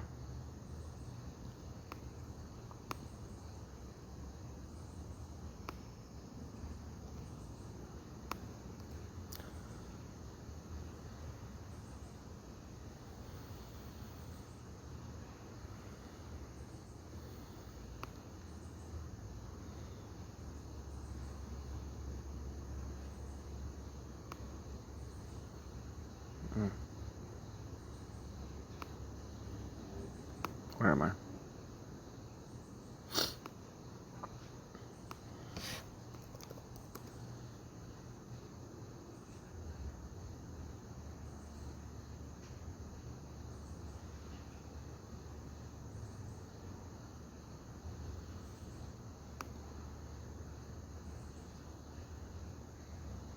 Sorry, I was seeing if there's anything for that particular.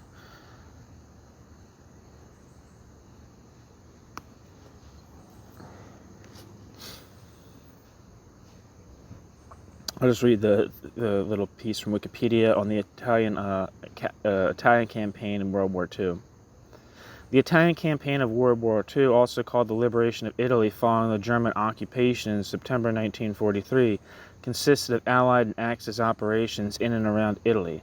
From 1943 to 1945, the Joint Allied Forces Headquarters, AFHQ, was operationally responsible for Allied land forces in the Mediterranean theater, and it planned and led the invasion of Sicily in July 1943, followed in September by the invasion of the Italian mainland and the campaign in Italy until the surrender of the Axis forces in Italy in May 1945.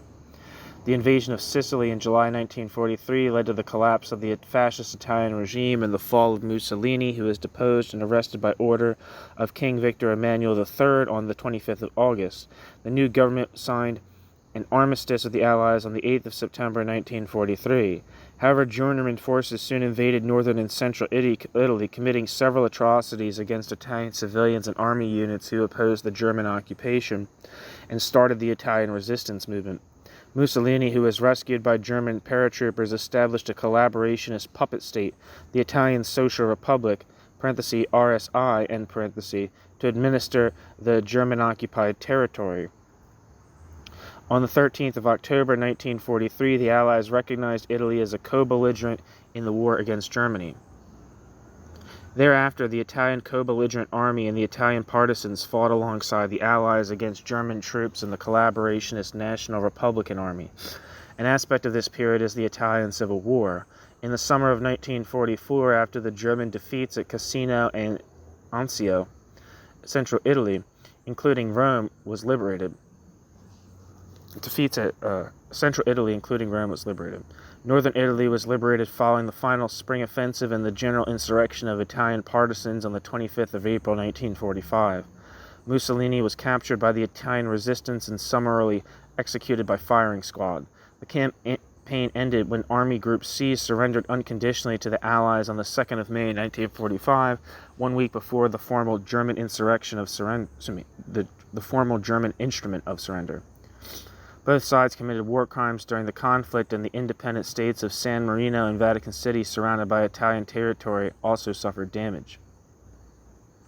It is estimated that between September 1943 and April 1945, 60,000 to 70,000 Allied and 38,805 to 50,660 German soldiers died in Italy. The number of Allied casualties was about 330,000, and the German figure, excluding those involved in the final surrender, was over 330,000.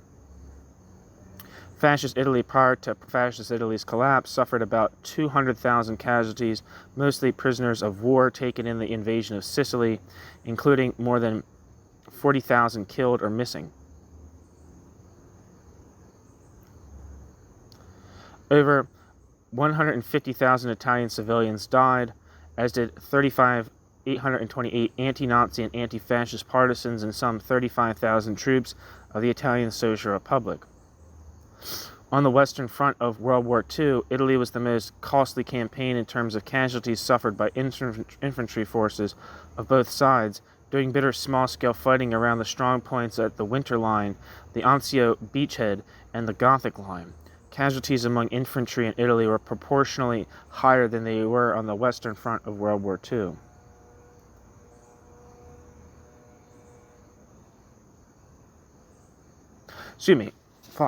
Casualties among infantry in Italy were proportionally higher than they were on the Western Front of World War I.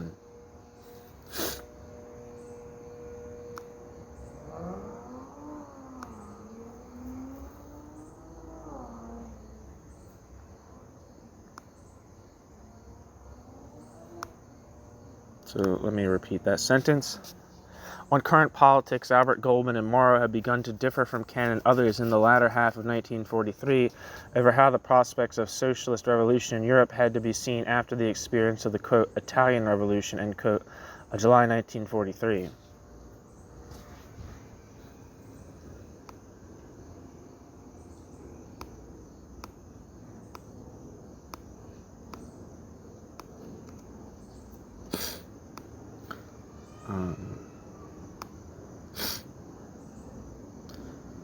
The Fascist Grand Council had voted out Mussolini and installed a new government which switched to the Allied side of the war. Wikipedia says the Grand Council of Fascism, also translated as the Fascist Grand Council, was the main body of Mussolini's fascist regime in Italy, which held and applied great power to control the institutions of government. It was created as a body of the National Fascist Party in 1922 and became a state body on the 9th of December 1928. The council usually met at the Palazzo Venezia, Rome, which was also the seat of the head of the Italian government. The council became extinct following a series of events in 1943 in which Benito Mussolini was voted out as Prime Minister of Italy.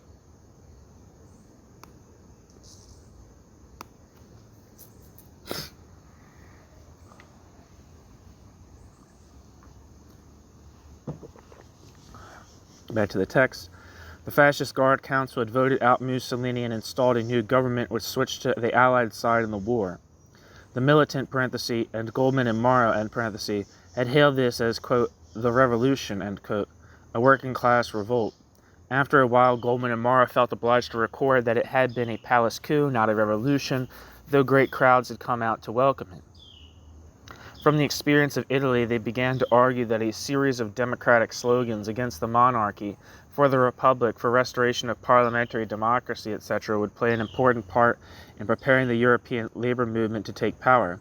The Socialist Workers' Party leaders responded and would continue for years to respond, quote, Roosevelt and Churchill are absolutely right when they calculate that the choice is either a Franco-type dictatorship, i.e., like the fascist regime in Spain with which the USA and the UK had friendly relations, or the socialist revolution. There is no alternative. There exists no middle-of-the-road program, end quote. The militant, 4th of December 1943, end parenthesis. There was no space at all for democratic demands. In this epoch of working-class revolutions, such democratic demands were no longer a proper and necessary part of their program as they had been for the 1938 Fourth International. At the Socialist Workers' Party National Committee plenum, effectively a small national conference, in October 1943, Albert Goldman and Felix Morrow moved amendments to the resolution on Europe. It seemed to have been the bureaucratic chicanery with which the central administration of the Socialist Workers' Party met the amendments that, at that point, brought them into sharp conflict with the party regime. In jail from January 1944, two groups formed among the Trotskyists, one around Albert Goldman and Felix Morrow, the other around James Buchanan. Out of jail in early 1945, a Albert Goldman-Felix Morrow minority took shape, arguing against what they saw as the ultra-left and sectarian politics for Europe and of the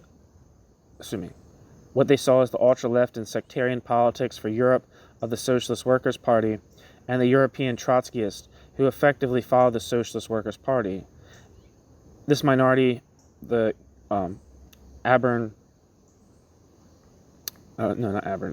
Goldman and Morrow minority, were heavily influenced by the Workers' Party on those political questions, and in their experience-born views on the bureaucratic nature of the Cannon regime and the Socialist Workers' Party.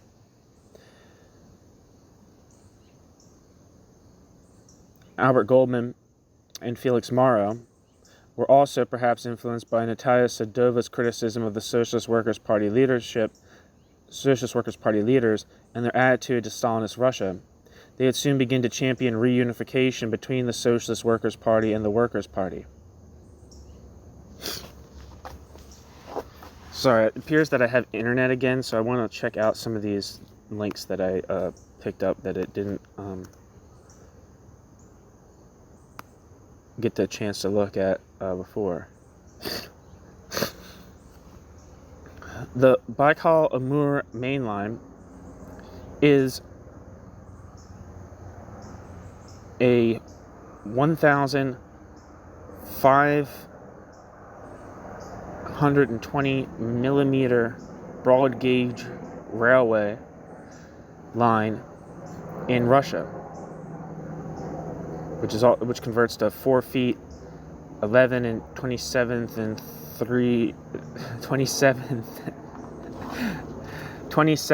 out of 32 inches. 27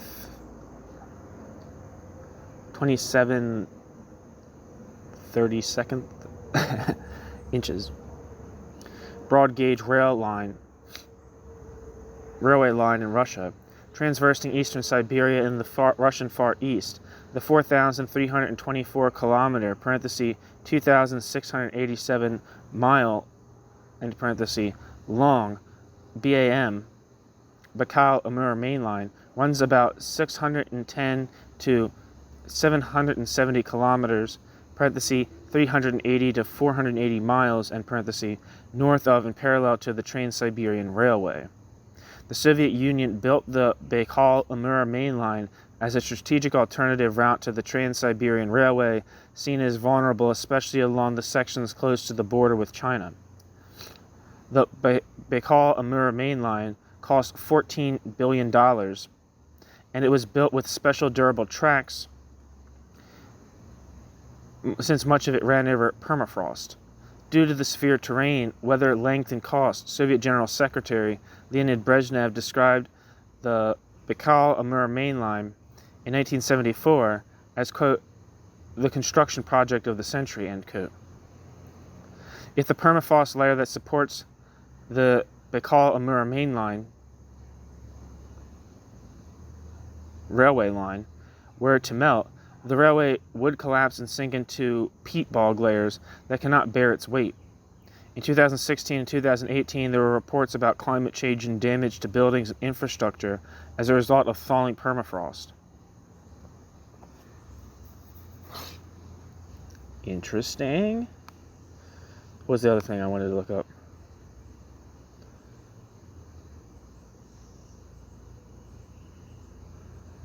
I wanted to look up. I think this word was used to describe somebody. Amanuensis. An amanuensis is a person employed to write or type what another dictates or to copy what has been written by another. An amanuensis may also be a person who signs a document on behalf of another under the latter's authority. In some academic contexts, an amanuensis can assist an injured or disabled person in taking written exams.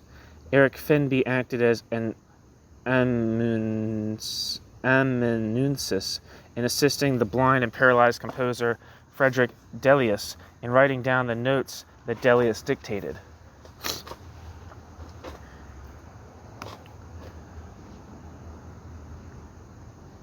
And earlier I was trying to look up Baron.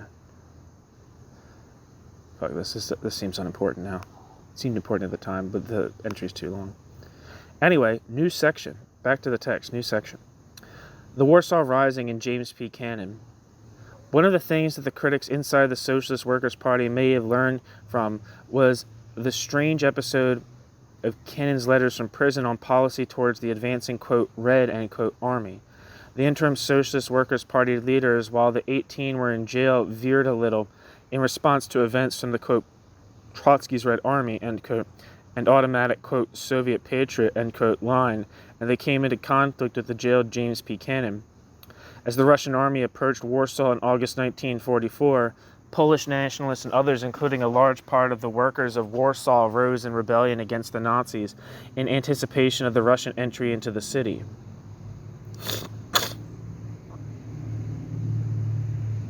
They wanted to assert Polish self-liberation, as also the French, who also rose in August 1944 as the Americans approached Paris, wanted French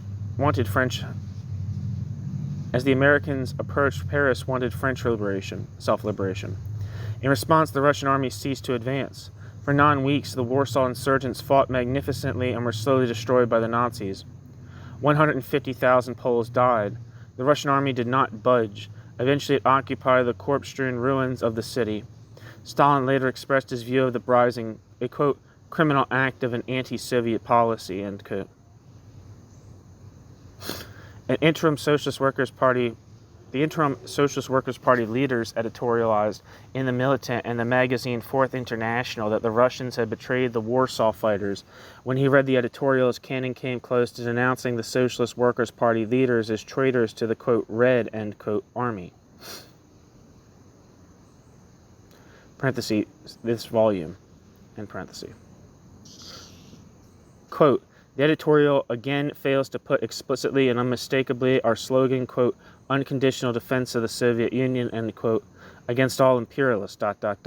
The Moscow charge that the London, quote, Polish government in exile, end quote, ordered the uprising without consulting the Red Army command is brushed aside without being clearly stated, much less analyzed in the light of the current Soviet-Polish negotiations.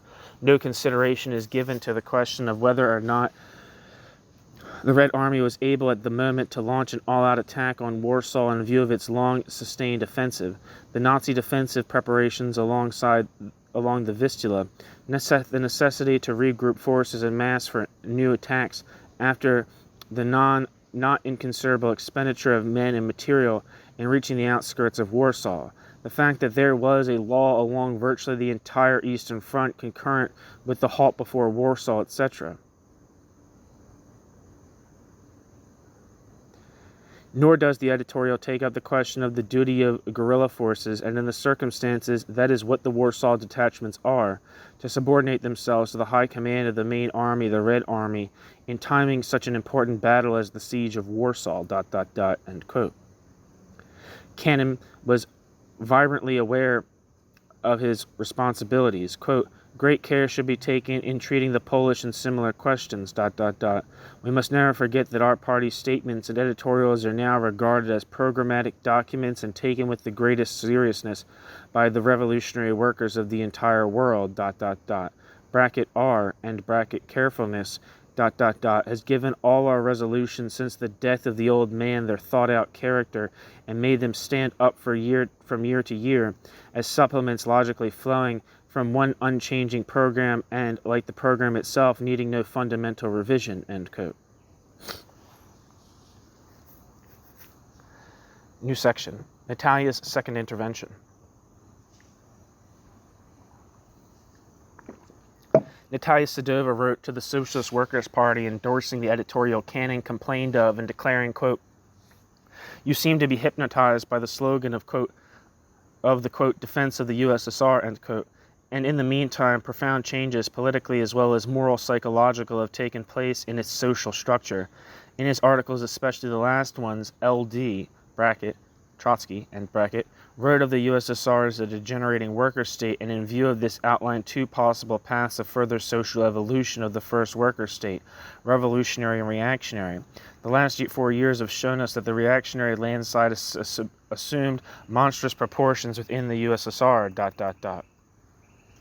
The Red Army, at the basis of whose organization were lodged the principles of the October Overturn, and whose, parenthesis, the Red Army's, end parenthesis, goal was the struggle for the world revolution, has become transformed into a nationalist patriotic organization, defending the fatherland and not against its bureaucratic regime, but together with its regime as it has taken shape in the last decade. Do you recall the answer of Leon Trotsky to the question put to Trotsky in the Politburo in 1927, where the opposition would defend the USSR in case of war? Quote, the socialist fatherland, yes. Stalin's regime, no, end quote. ... At the present time, there is only one danger threatening the Soviet Union, that is the further development of black reaction, the further betrayal of the international proletariat. This is precisely the direction in which it is necessary to sound the alarm, ... It is necessary to hammer away at one point, to warn against the consequences of Russian victories, to warn, to sound the alarm on the basis of the elements that have already been disclosed with complete clarity, ... end quote. Natalia Sedova Trotsky. Cannon retreated. Cannon wrote a letter from jail proposing a shift in, quote, emphasis, end quote, to, quote, defense of the European Revolution against Stalin, end quote. That letter was published inside the Socialist Workers' Party as to make it seem that he was independently proposing the same sort of shift as that advocated by Sedova. As we've seen, he had in fact just written to the opposite effect. The Socialist Workers' Party decided at its November 1940 conference to drop the 1931 quotation from Trotsky about defending the USSR, which had been in its editorial masthead most of the time since June 1941. And to substitute another quotation from Trotsky, this time from the May 1940 manifesto, quote, only the world revolution can save the USSR for socialism, but the world revolution carries with it the inescapable blotting out of Kremlin oligarchy, end quote. Despite the conference decision, the 1931 quotation continued on the masthead, most likely because Cannon wanted it until the end of March 1945. The cutting edge of its replacement was still concerned with defense of the USSR, and the quotation was still far too far from a plain statement that the Russian bureaucracy should be overthrown by a new working-class, quote, political, end quote, revolution. It was nonetheless progress of sorts. New section. The fifth phase, free-swirling confusion. Leaving aside all other questions for the moment, it was already plain from experience that Russia would expand into as much territory as Russia could and hold as much of as Russia could, for as long as Russia could. Britain and Russia had jointly occupied Iran in September 1941. After the end of the war in 1946, when Britain had evacuated Iran, Russia stayed on for some months in Iran's northern part of the country. Stalin withdrew. I guess Russia's northern part of the country? I don't know. The sentence came out weird. After the end of the war in 1946, when Britain had evacuated Iran, Russia stayed on for some months in its northern part of the country. Stalin withdrew from Iran only under intense U.S. pressure. At the end of the war, he laid claim to Italy's ex-colony Libya. Stalin's oligarchy had immense and growing power. After looting and pillaging the countries they occupied, they would want to assimilate property forms in those countries to Russia's. In any case, much of the means of production in the countries Russia occupied was already state property. In Czechoslovakia, the most industrially advanced of the territories being occupied by, quote, Trotsky's Red Army, end quote, the Nazis had expropriated about 70% of industry, putting it into the hands of the German state or German companies. I think in Czechoslovakia, that was where, I was actually fucking listening to this thing. It was it was about, anti-Semitism in German, foreign policy in the post-war years, and its relationship to Arab states, which had, given haven and place for former Nazis as advisors and shit like that. But one of the things they were talking about was one of the people I think that was involved was, what the fuck was his name? I can't remember the guy's name. It was something very simple, but it was talking about how he was kind of responsible for the nationalized economic projects and it was responsible for something called the Reichswerk or something like that in Czechoslovakia, which was kind of the facilitating the nationalized segment of the economy in Czechoslovakia under German rule, something like that. So I think it was in Czechoslovakia. I don't know. I'm sorry, this is painful to probably listen to, but I'm just drawing connections to myself from something I read somewhere else. I'm trying to, the wheels are spinning, but they, the important connections are not getting tied together. They're just kind of waving at each other. Anyway, it has a particular name. I think it's Reichswerke, something like that. In Czechoslovakia, the most industrially advanced of the territories being occupied by, quote, Trotsky's Red Army, end quote, the Nazis had expropriated about 70% of industry, putting it into the hands of the German state or German companies. In August 1945, a coalition government under the bourgeois liberal Edvard Beneš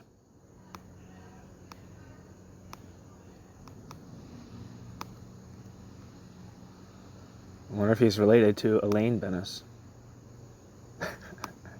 In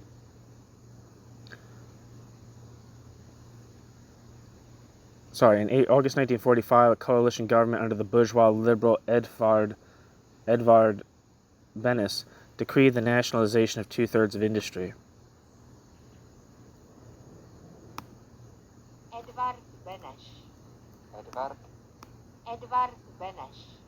Edvard Beneš lived from 1884 to 1948. Edvard Beneš was a Czech politician and statesman who served as the president of Czechoslovakia from 1935 to 1938 and again from 1939 to 1948. During the first 6 years of his government stint, Edvard Beneš led the Czechoslovak government in exile during World War II. As president, Edvard Beneš faced two major crises, both resulting in his resignation. Edvard Beneš's first resignation came after the Munich Agreement and subsequent German occupation of Czechoslovakia in 1938, which resulted in Edvard Beneš's government's exile in the United Kingdom.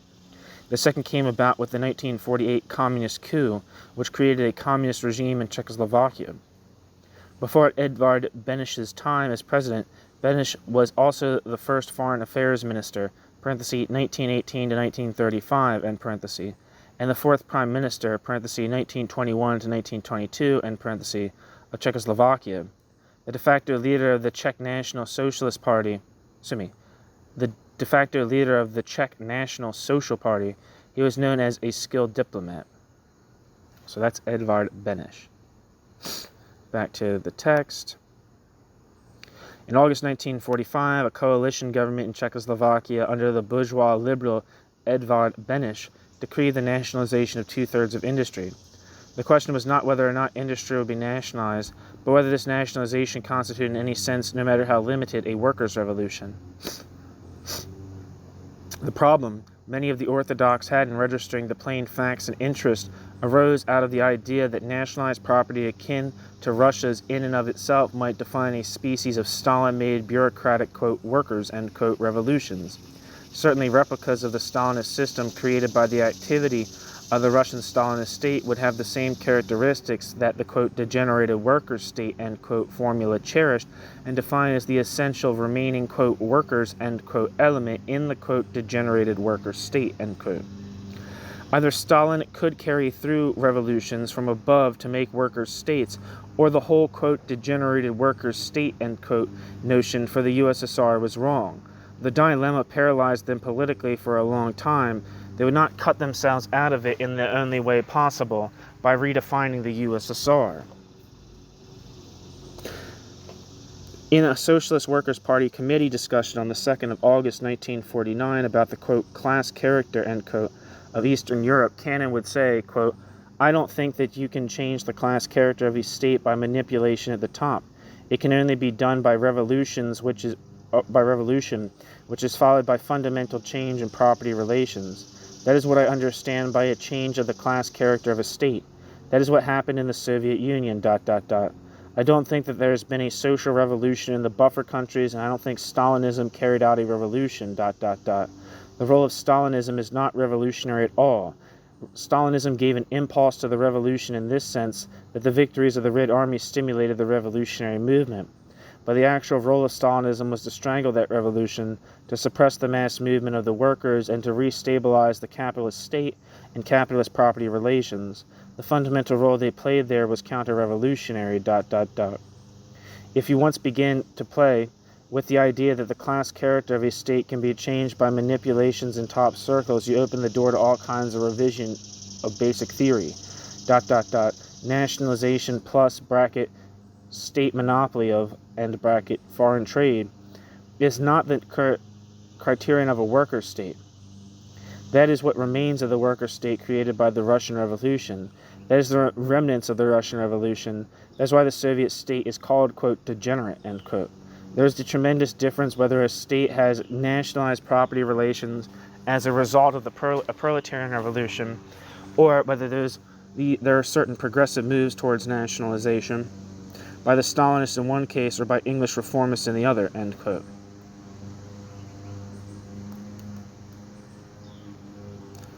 James P. Cannon. The whole political tragedy of Orthodox Trotskyism is there, dissected and laid out. Cannon said it clearly, quote, nationalized property, ... is not the criterion of a workers' state, end quote. A working class revolution is necessary for the class character of a state to go from, quote, bourgeois, end quote, to, quote, working class, end quote. Cannon was clear, and in terms of Trotsky's theory of the USSR, as we have discussed it in this introduction, entirely correct. But the nationalized property was held to be what empirically links Stalinist Russia back to the revolution. Stalin was creating in a number of countries as much as, quote, remained, end quote, of the October Revolution.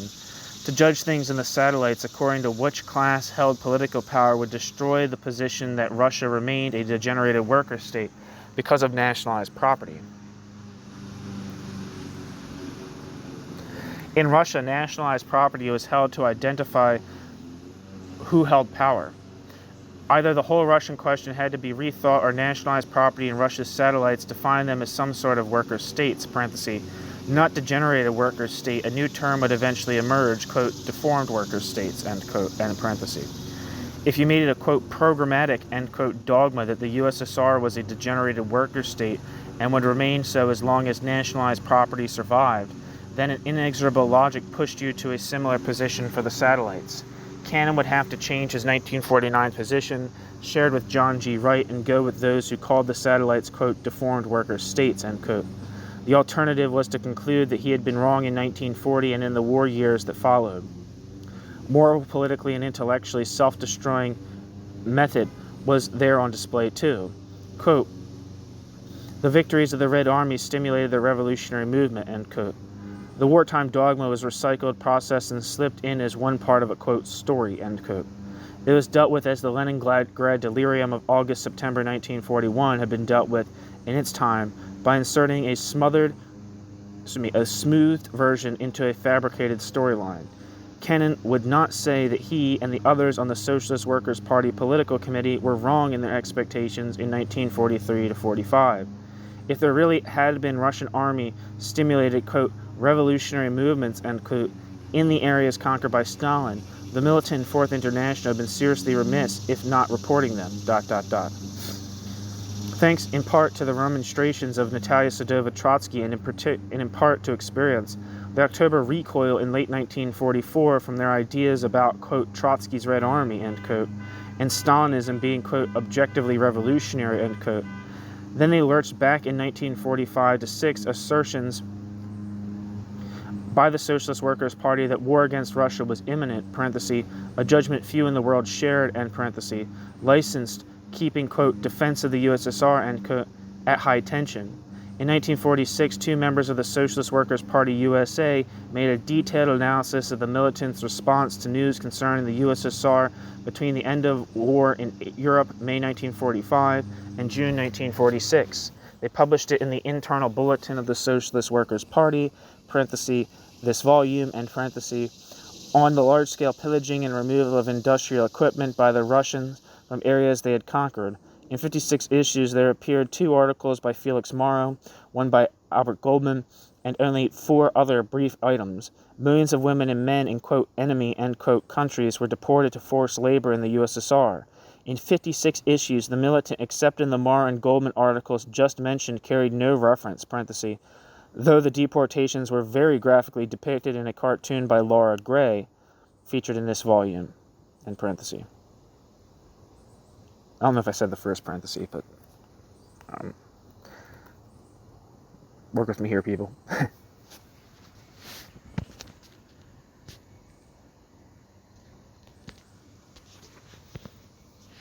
The USSR had seized large numbers of countries and territories. The mentions of that in the militant were very few and tended to explain away the expansion of being, quote, defensive. As being, quote, defensive, end quote. A Socialist Workers' Party resolution in April 1946 advocated that workers in Eastern Europe, quote, tolerate the presence of the Red Army, end quote, in the name of its alleged help in the, quote, fulfillment of agrarian reform and the statization of the means of production, end quote, with the proviso that they should rethink if the Russian army, quote, hindered in any way whatsoever the free development of the working class movement, end quote. That encapsulated the de facto pro-Stalinist policy of the Orthodox. The Orthodox lurched again to a more anti-Stalinist policy. A resolution calling for the withdrawal of Russian troops from the countries they occupied was adopted by the Fourth International in June 1946 and published by the Socialist Workers' Party in August 1946, but they never made an explicit self-correction. After 1948 in the Tito-Stalin Pact, they lurched again, quote, objectively revolutionary, end quote, Stalinism, which they would criticize and condemn but nevertheless felt compelled to support, would dominate their picture of the world for decades after that. New section. How the war reshaped Orthodox Trotskyism. We need to sum up what the war period did to immediately post-Trotsky Orthodox Trotskyism as embodied in James P. Cannon and James P. Cannon's closed circle. In the responses of the Orthodox Trotskyists to the USSR at war, the Trotskyism of Trotsky was pulped and pulverized, mashed up, deconstructed, and reconstructed, reduced to detached and recombinable segments, a bit like the horse in Picasso's, quote, Guernica. You can see that in straightforward terms, it is a horse, yet in naturalistic terms, it is also not a horse. The limbs are all higgledy-piggledy,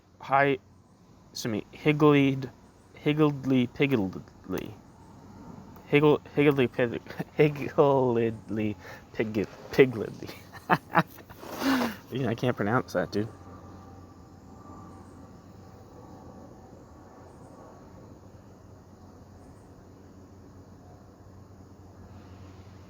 Where am I? They slid back years to outlive Trotskyist attitudes before the Trotskyists declared for, quote, political revolution, end quote, in Russia, and let much of the further development of Trotskyist thinking on the USSR in the mid and late 1930s fade to the background. The Orthodox detached their agitation and propaganda from the Orthodox's own theory, as they had it before June 1941, and sometimes designed agitation according to whatever selection from the old Trotskyist ideas would, quote, play, end quote, best with Stalinist-inclined workers in the USA.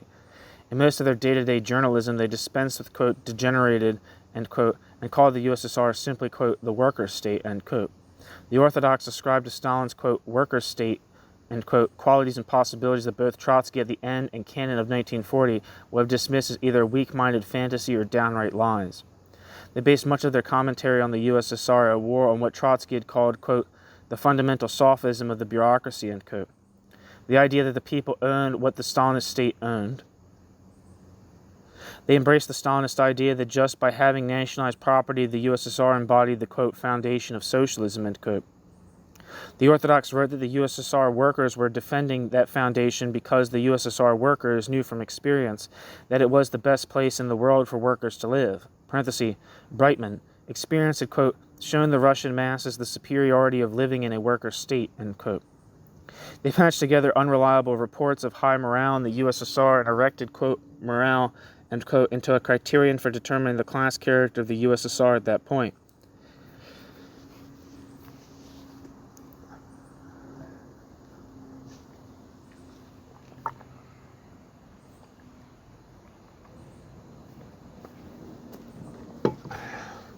That's like a huge mistake right there, right? There's a piece, I can't remember what it's called, I want to read it, but something called labeled to the effect by Simon Pirani, who wrote a book called The Russian Revolution and Retreat, which is an excellent book. It's on libcom.org if you care to look for it.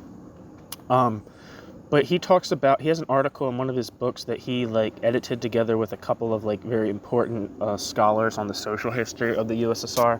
But he has a book called the difference between the difference between mass participatory democracy and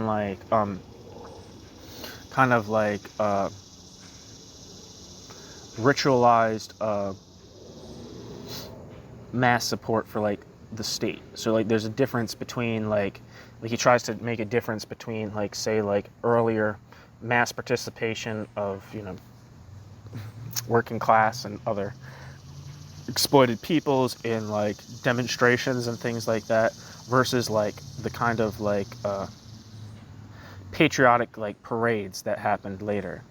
And there's a key word in this piece that I'm missing, but it's always important, right? That's always an important thing is to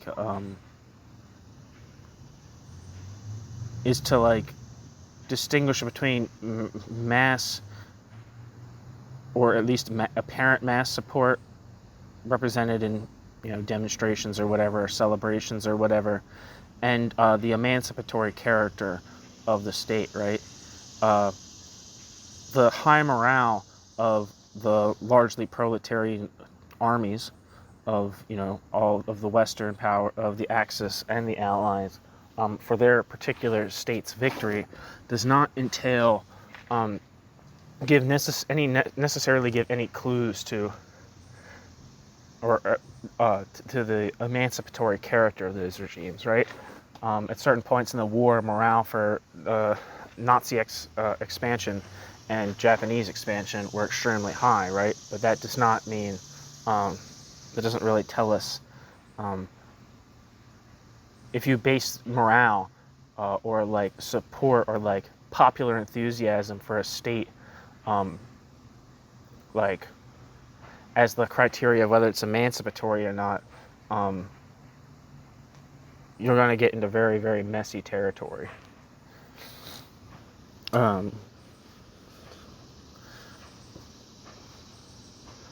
Like, I do not deny, like, when Stalin died, for instance, like, there was, if you research, like, when Stalin died, like, the mass outpouring of grief in the Soviet Union for the death of Joseph Stalin does not indicate anything substantial at all whatsoever about the social conditions of the Soviet Union. Right?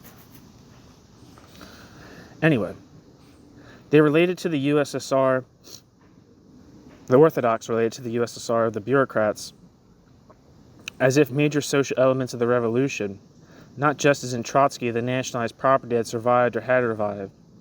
The Orthodox used the, quote, trade union analogy, end quote, to pretend to readers of the militant that the USSR bureaucracy was no worse than the worst trade union bureaucracy in a bourgeois democratic society.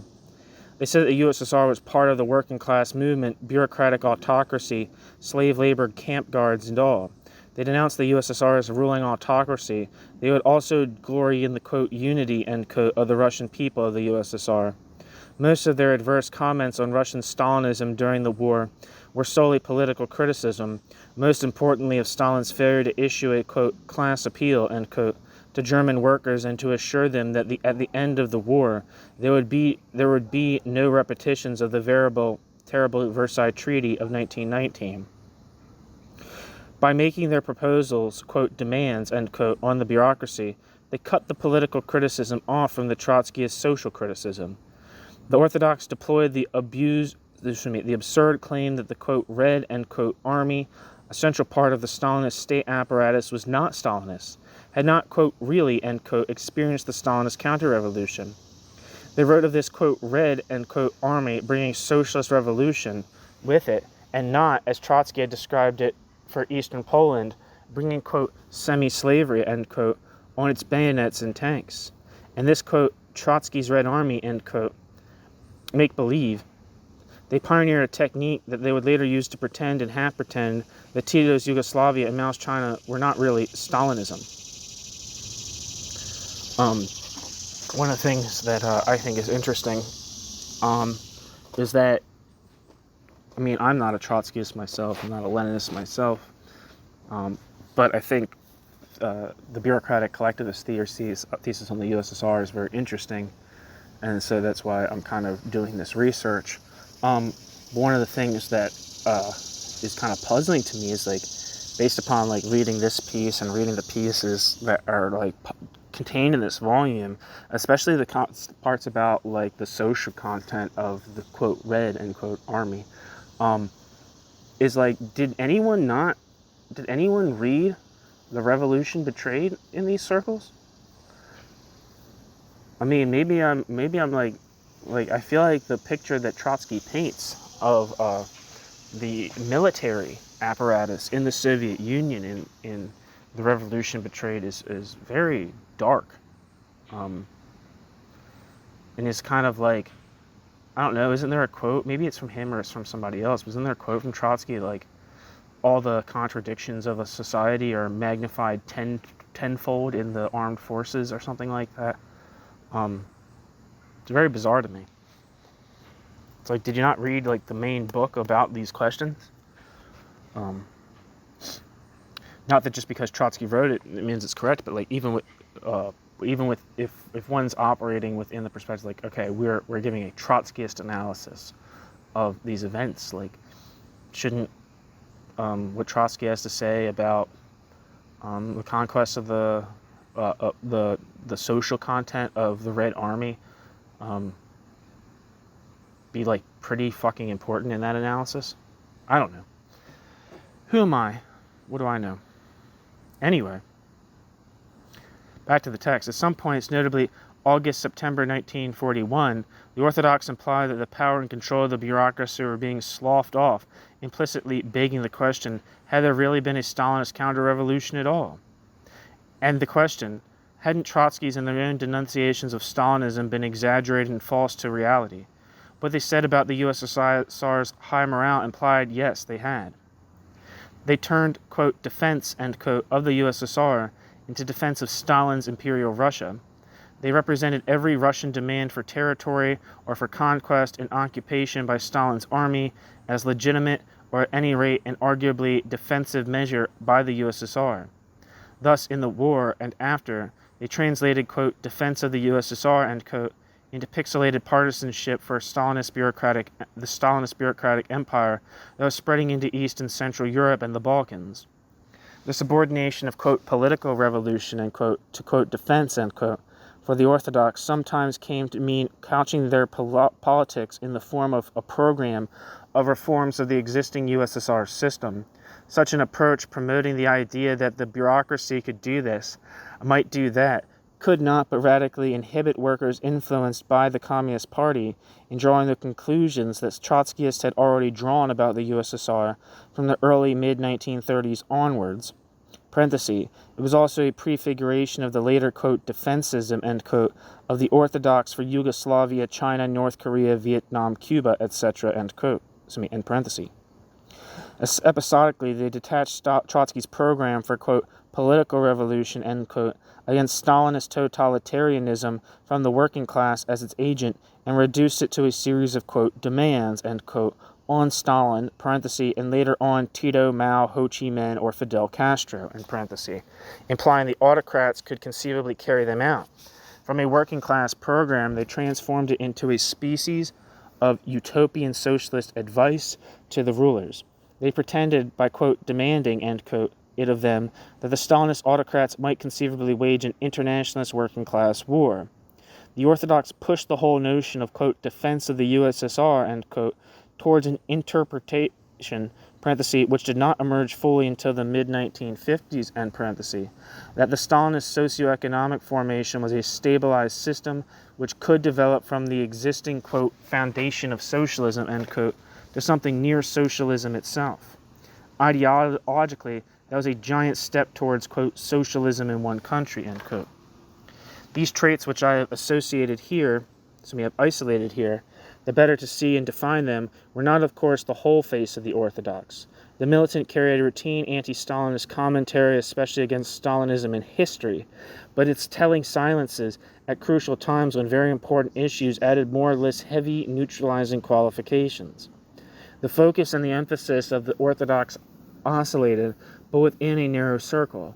The totality of their Orthodox, quote, Trotskyism, end quote, combined elements of Trotskyism with their own accommodation to the bureaucracy by way of, quote, defending the USSR, end quote. They were compelled in the general picture they gave of the USSR to invent more virtues for it than that nationalized property what remained and was historically progressive, and the qualification that Trotsky had added from late 1939 that the nationalized property was only potentially progressive and would be really progressive only on condition that the workers overthrew the bureaucracy, disappeared from their picture. They filled the yawning gap between the reality of the totalitarian state and the high morale-inducing society they portrayed by misreporting and fantasizing about the USSR. In an important sense, it all flowed from the stark contradictions in their politics on the USSR. The state which represented the progressive survival of the October Revolution was also the agency for enslaving and half-enslaving Russian workers and those whom it conquered. The complex theoretical and historical reason for Trotskyist, quote, defensism, end quote, as Trotsky had them in 1939 to 40, were impossible to explain in agitation and propaganda aimed at non-political or superficially or newly political people. That problem had at the time of the 1939 to 40 dispute been resolved by Trotsky's public denunciation of Stalin in Poland and Finland, coupled with, quote, defensism, end quote, mostly confined to esoteric reasoning inside the Trotskyist organization. The war in the U.S.-Russian alliance made, quote, defensism, end quote, now the public focus. Why? Became an imperative immediate question. The U.S. state was now for the, quote, defense of the USSR, end quote, too. Stark condemnation of Stalinism would have pitted the Orthodox against the massive pro-Russian sentiment in the labor movement and against bourgeois public opinion. Cannon boldly solved this dilemma. Cannon deployed as reasons for, quote, defending, end quote, the USSR a large chunk of the lies of the CPUSA and the, quote, friends of the Soviet Union, end quote, deployed. Workers defended the USSR because workers knew the advantages of living in a, quote, worker state, end quote. When the Orthodox added an element of pseudo-Trotskyist fantasy, they combined trimming their political sails to the winds and moods around them with bombast about their imperviousness to the pressures of public opinion, their unchanging, quote, finished program, end quote, their disciplined organization, their firmness against, quote, revisionism, end quote, and their, quote, class loyalty, end quote, to the USSR. Quote, and after 20 years of hard work, of study, of struggle, the Fourth International, the movement of living Bolshevism, has hammered out a finished program, has welded together a tested cadre, has created a firm organizational structure. It stands today just as Lenin's small band of Bolshevik internationalists during the last war, unyielding, intransigent, confident of its destiny to lead the working class in the next great revolutionary offensive, confident of its future successes and its final triumph, end quote. Parenthesis, editorial in the magazine Fourth International, January 1945, end parenthesis. The result was what a critic inside their own ranks, Louis Jacobs, called, quote, apparatus politics, end quote. Apparatus politics and, quote, apparatus Marxism, end quote, could and did combine strident orthodoxy about verbal formulae with flat opportunism and never acknowledged or accounted for fumbling in real political tests. It had a long future before it. All this anticipated and cleared the way for the political transmorgification that would overcome the Orthodox Trotskyists at the end of the 1940s and be codified by the, quote, Third World Congress, end quote, parenthesis, in fact, the first Congress of a new Trotskyist movement, end parenthesis, in 1951. All that would unfold in the decades after World War II was there already, not always fully explored or fully developed in the, quote, positions, end quote, makeshifts, political and theoretical self-editing, Trotsky selecting and Trotsky editing of the Orthodox during the war. In a 1946 polemic against CLR James and others in the Workers' Party who were moving toward rejoining the Socialist Workers' Party, it would do so in July 1947, Irving Howe neatly summed up the record of the Orthodox and the heterodox in the war. When the Socialist Workers' Party hailed the advancing Stalinist army as, quote, the liberating Red Army, end quote, when the Socialist Workers' Party National Secretary called upon the workers of Warsaw to subordinate their struggle to the oncoming Stalinist army, was that the Socialist Workers' Party's, quote, inestimable advantage, end quote, over us, their means of espousing the, quote, full Trotskyist tradition, end quote.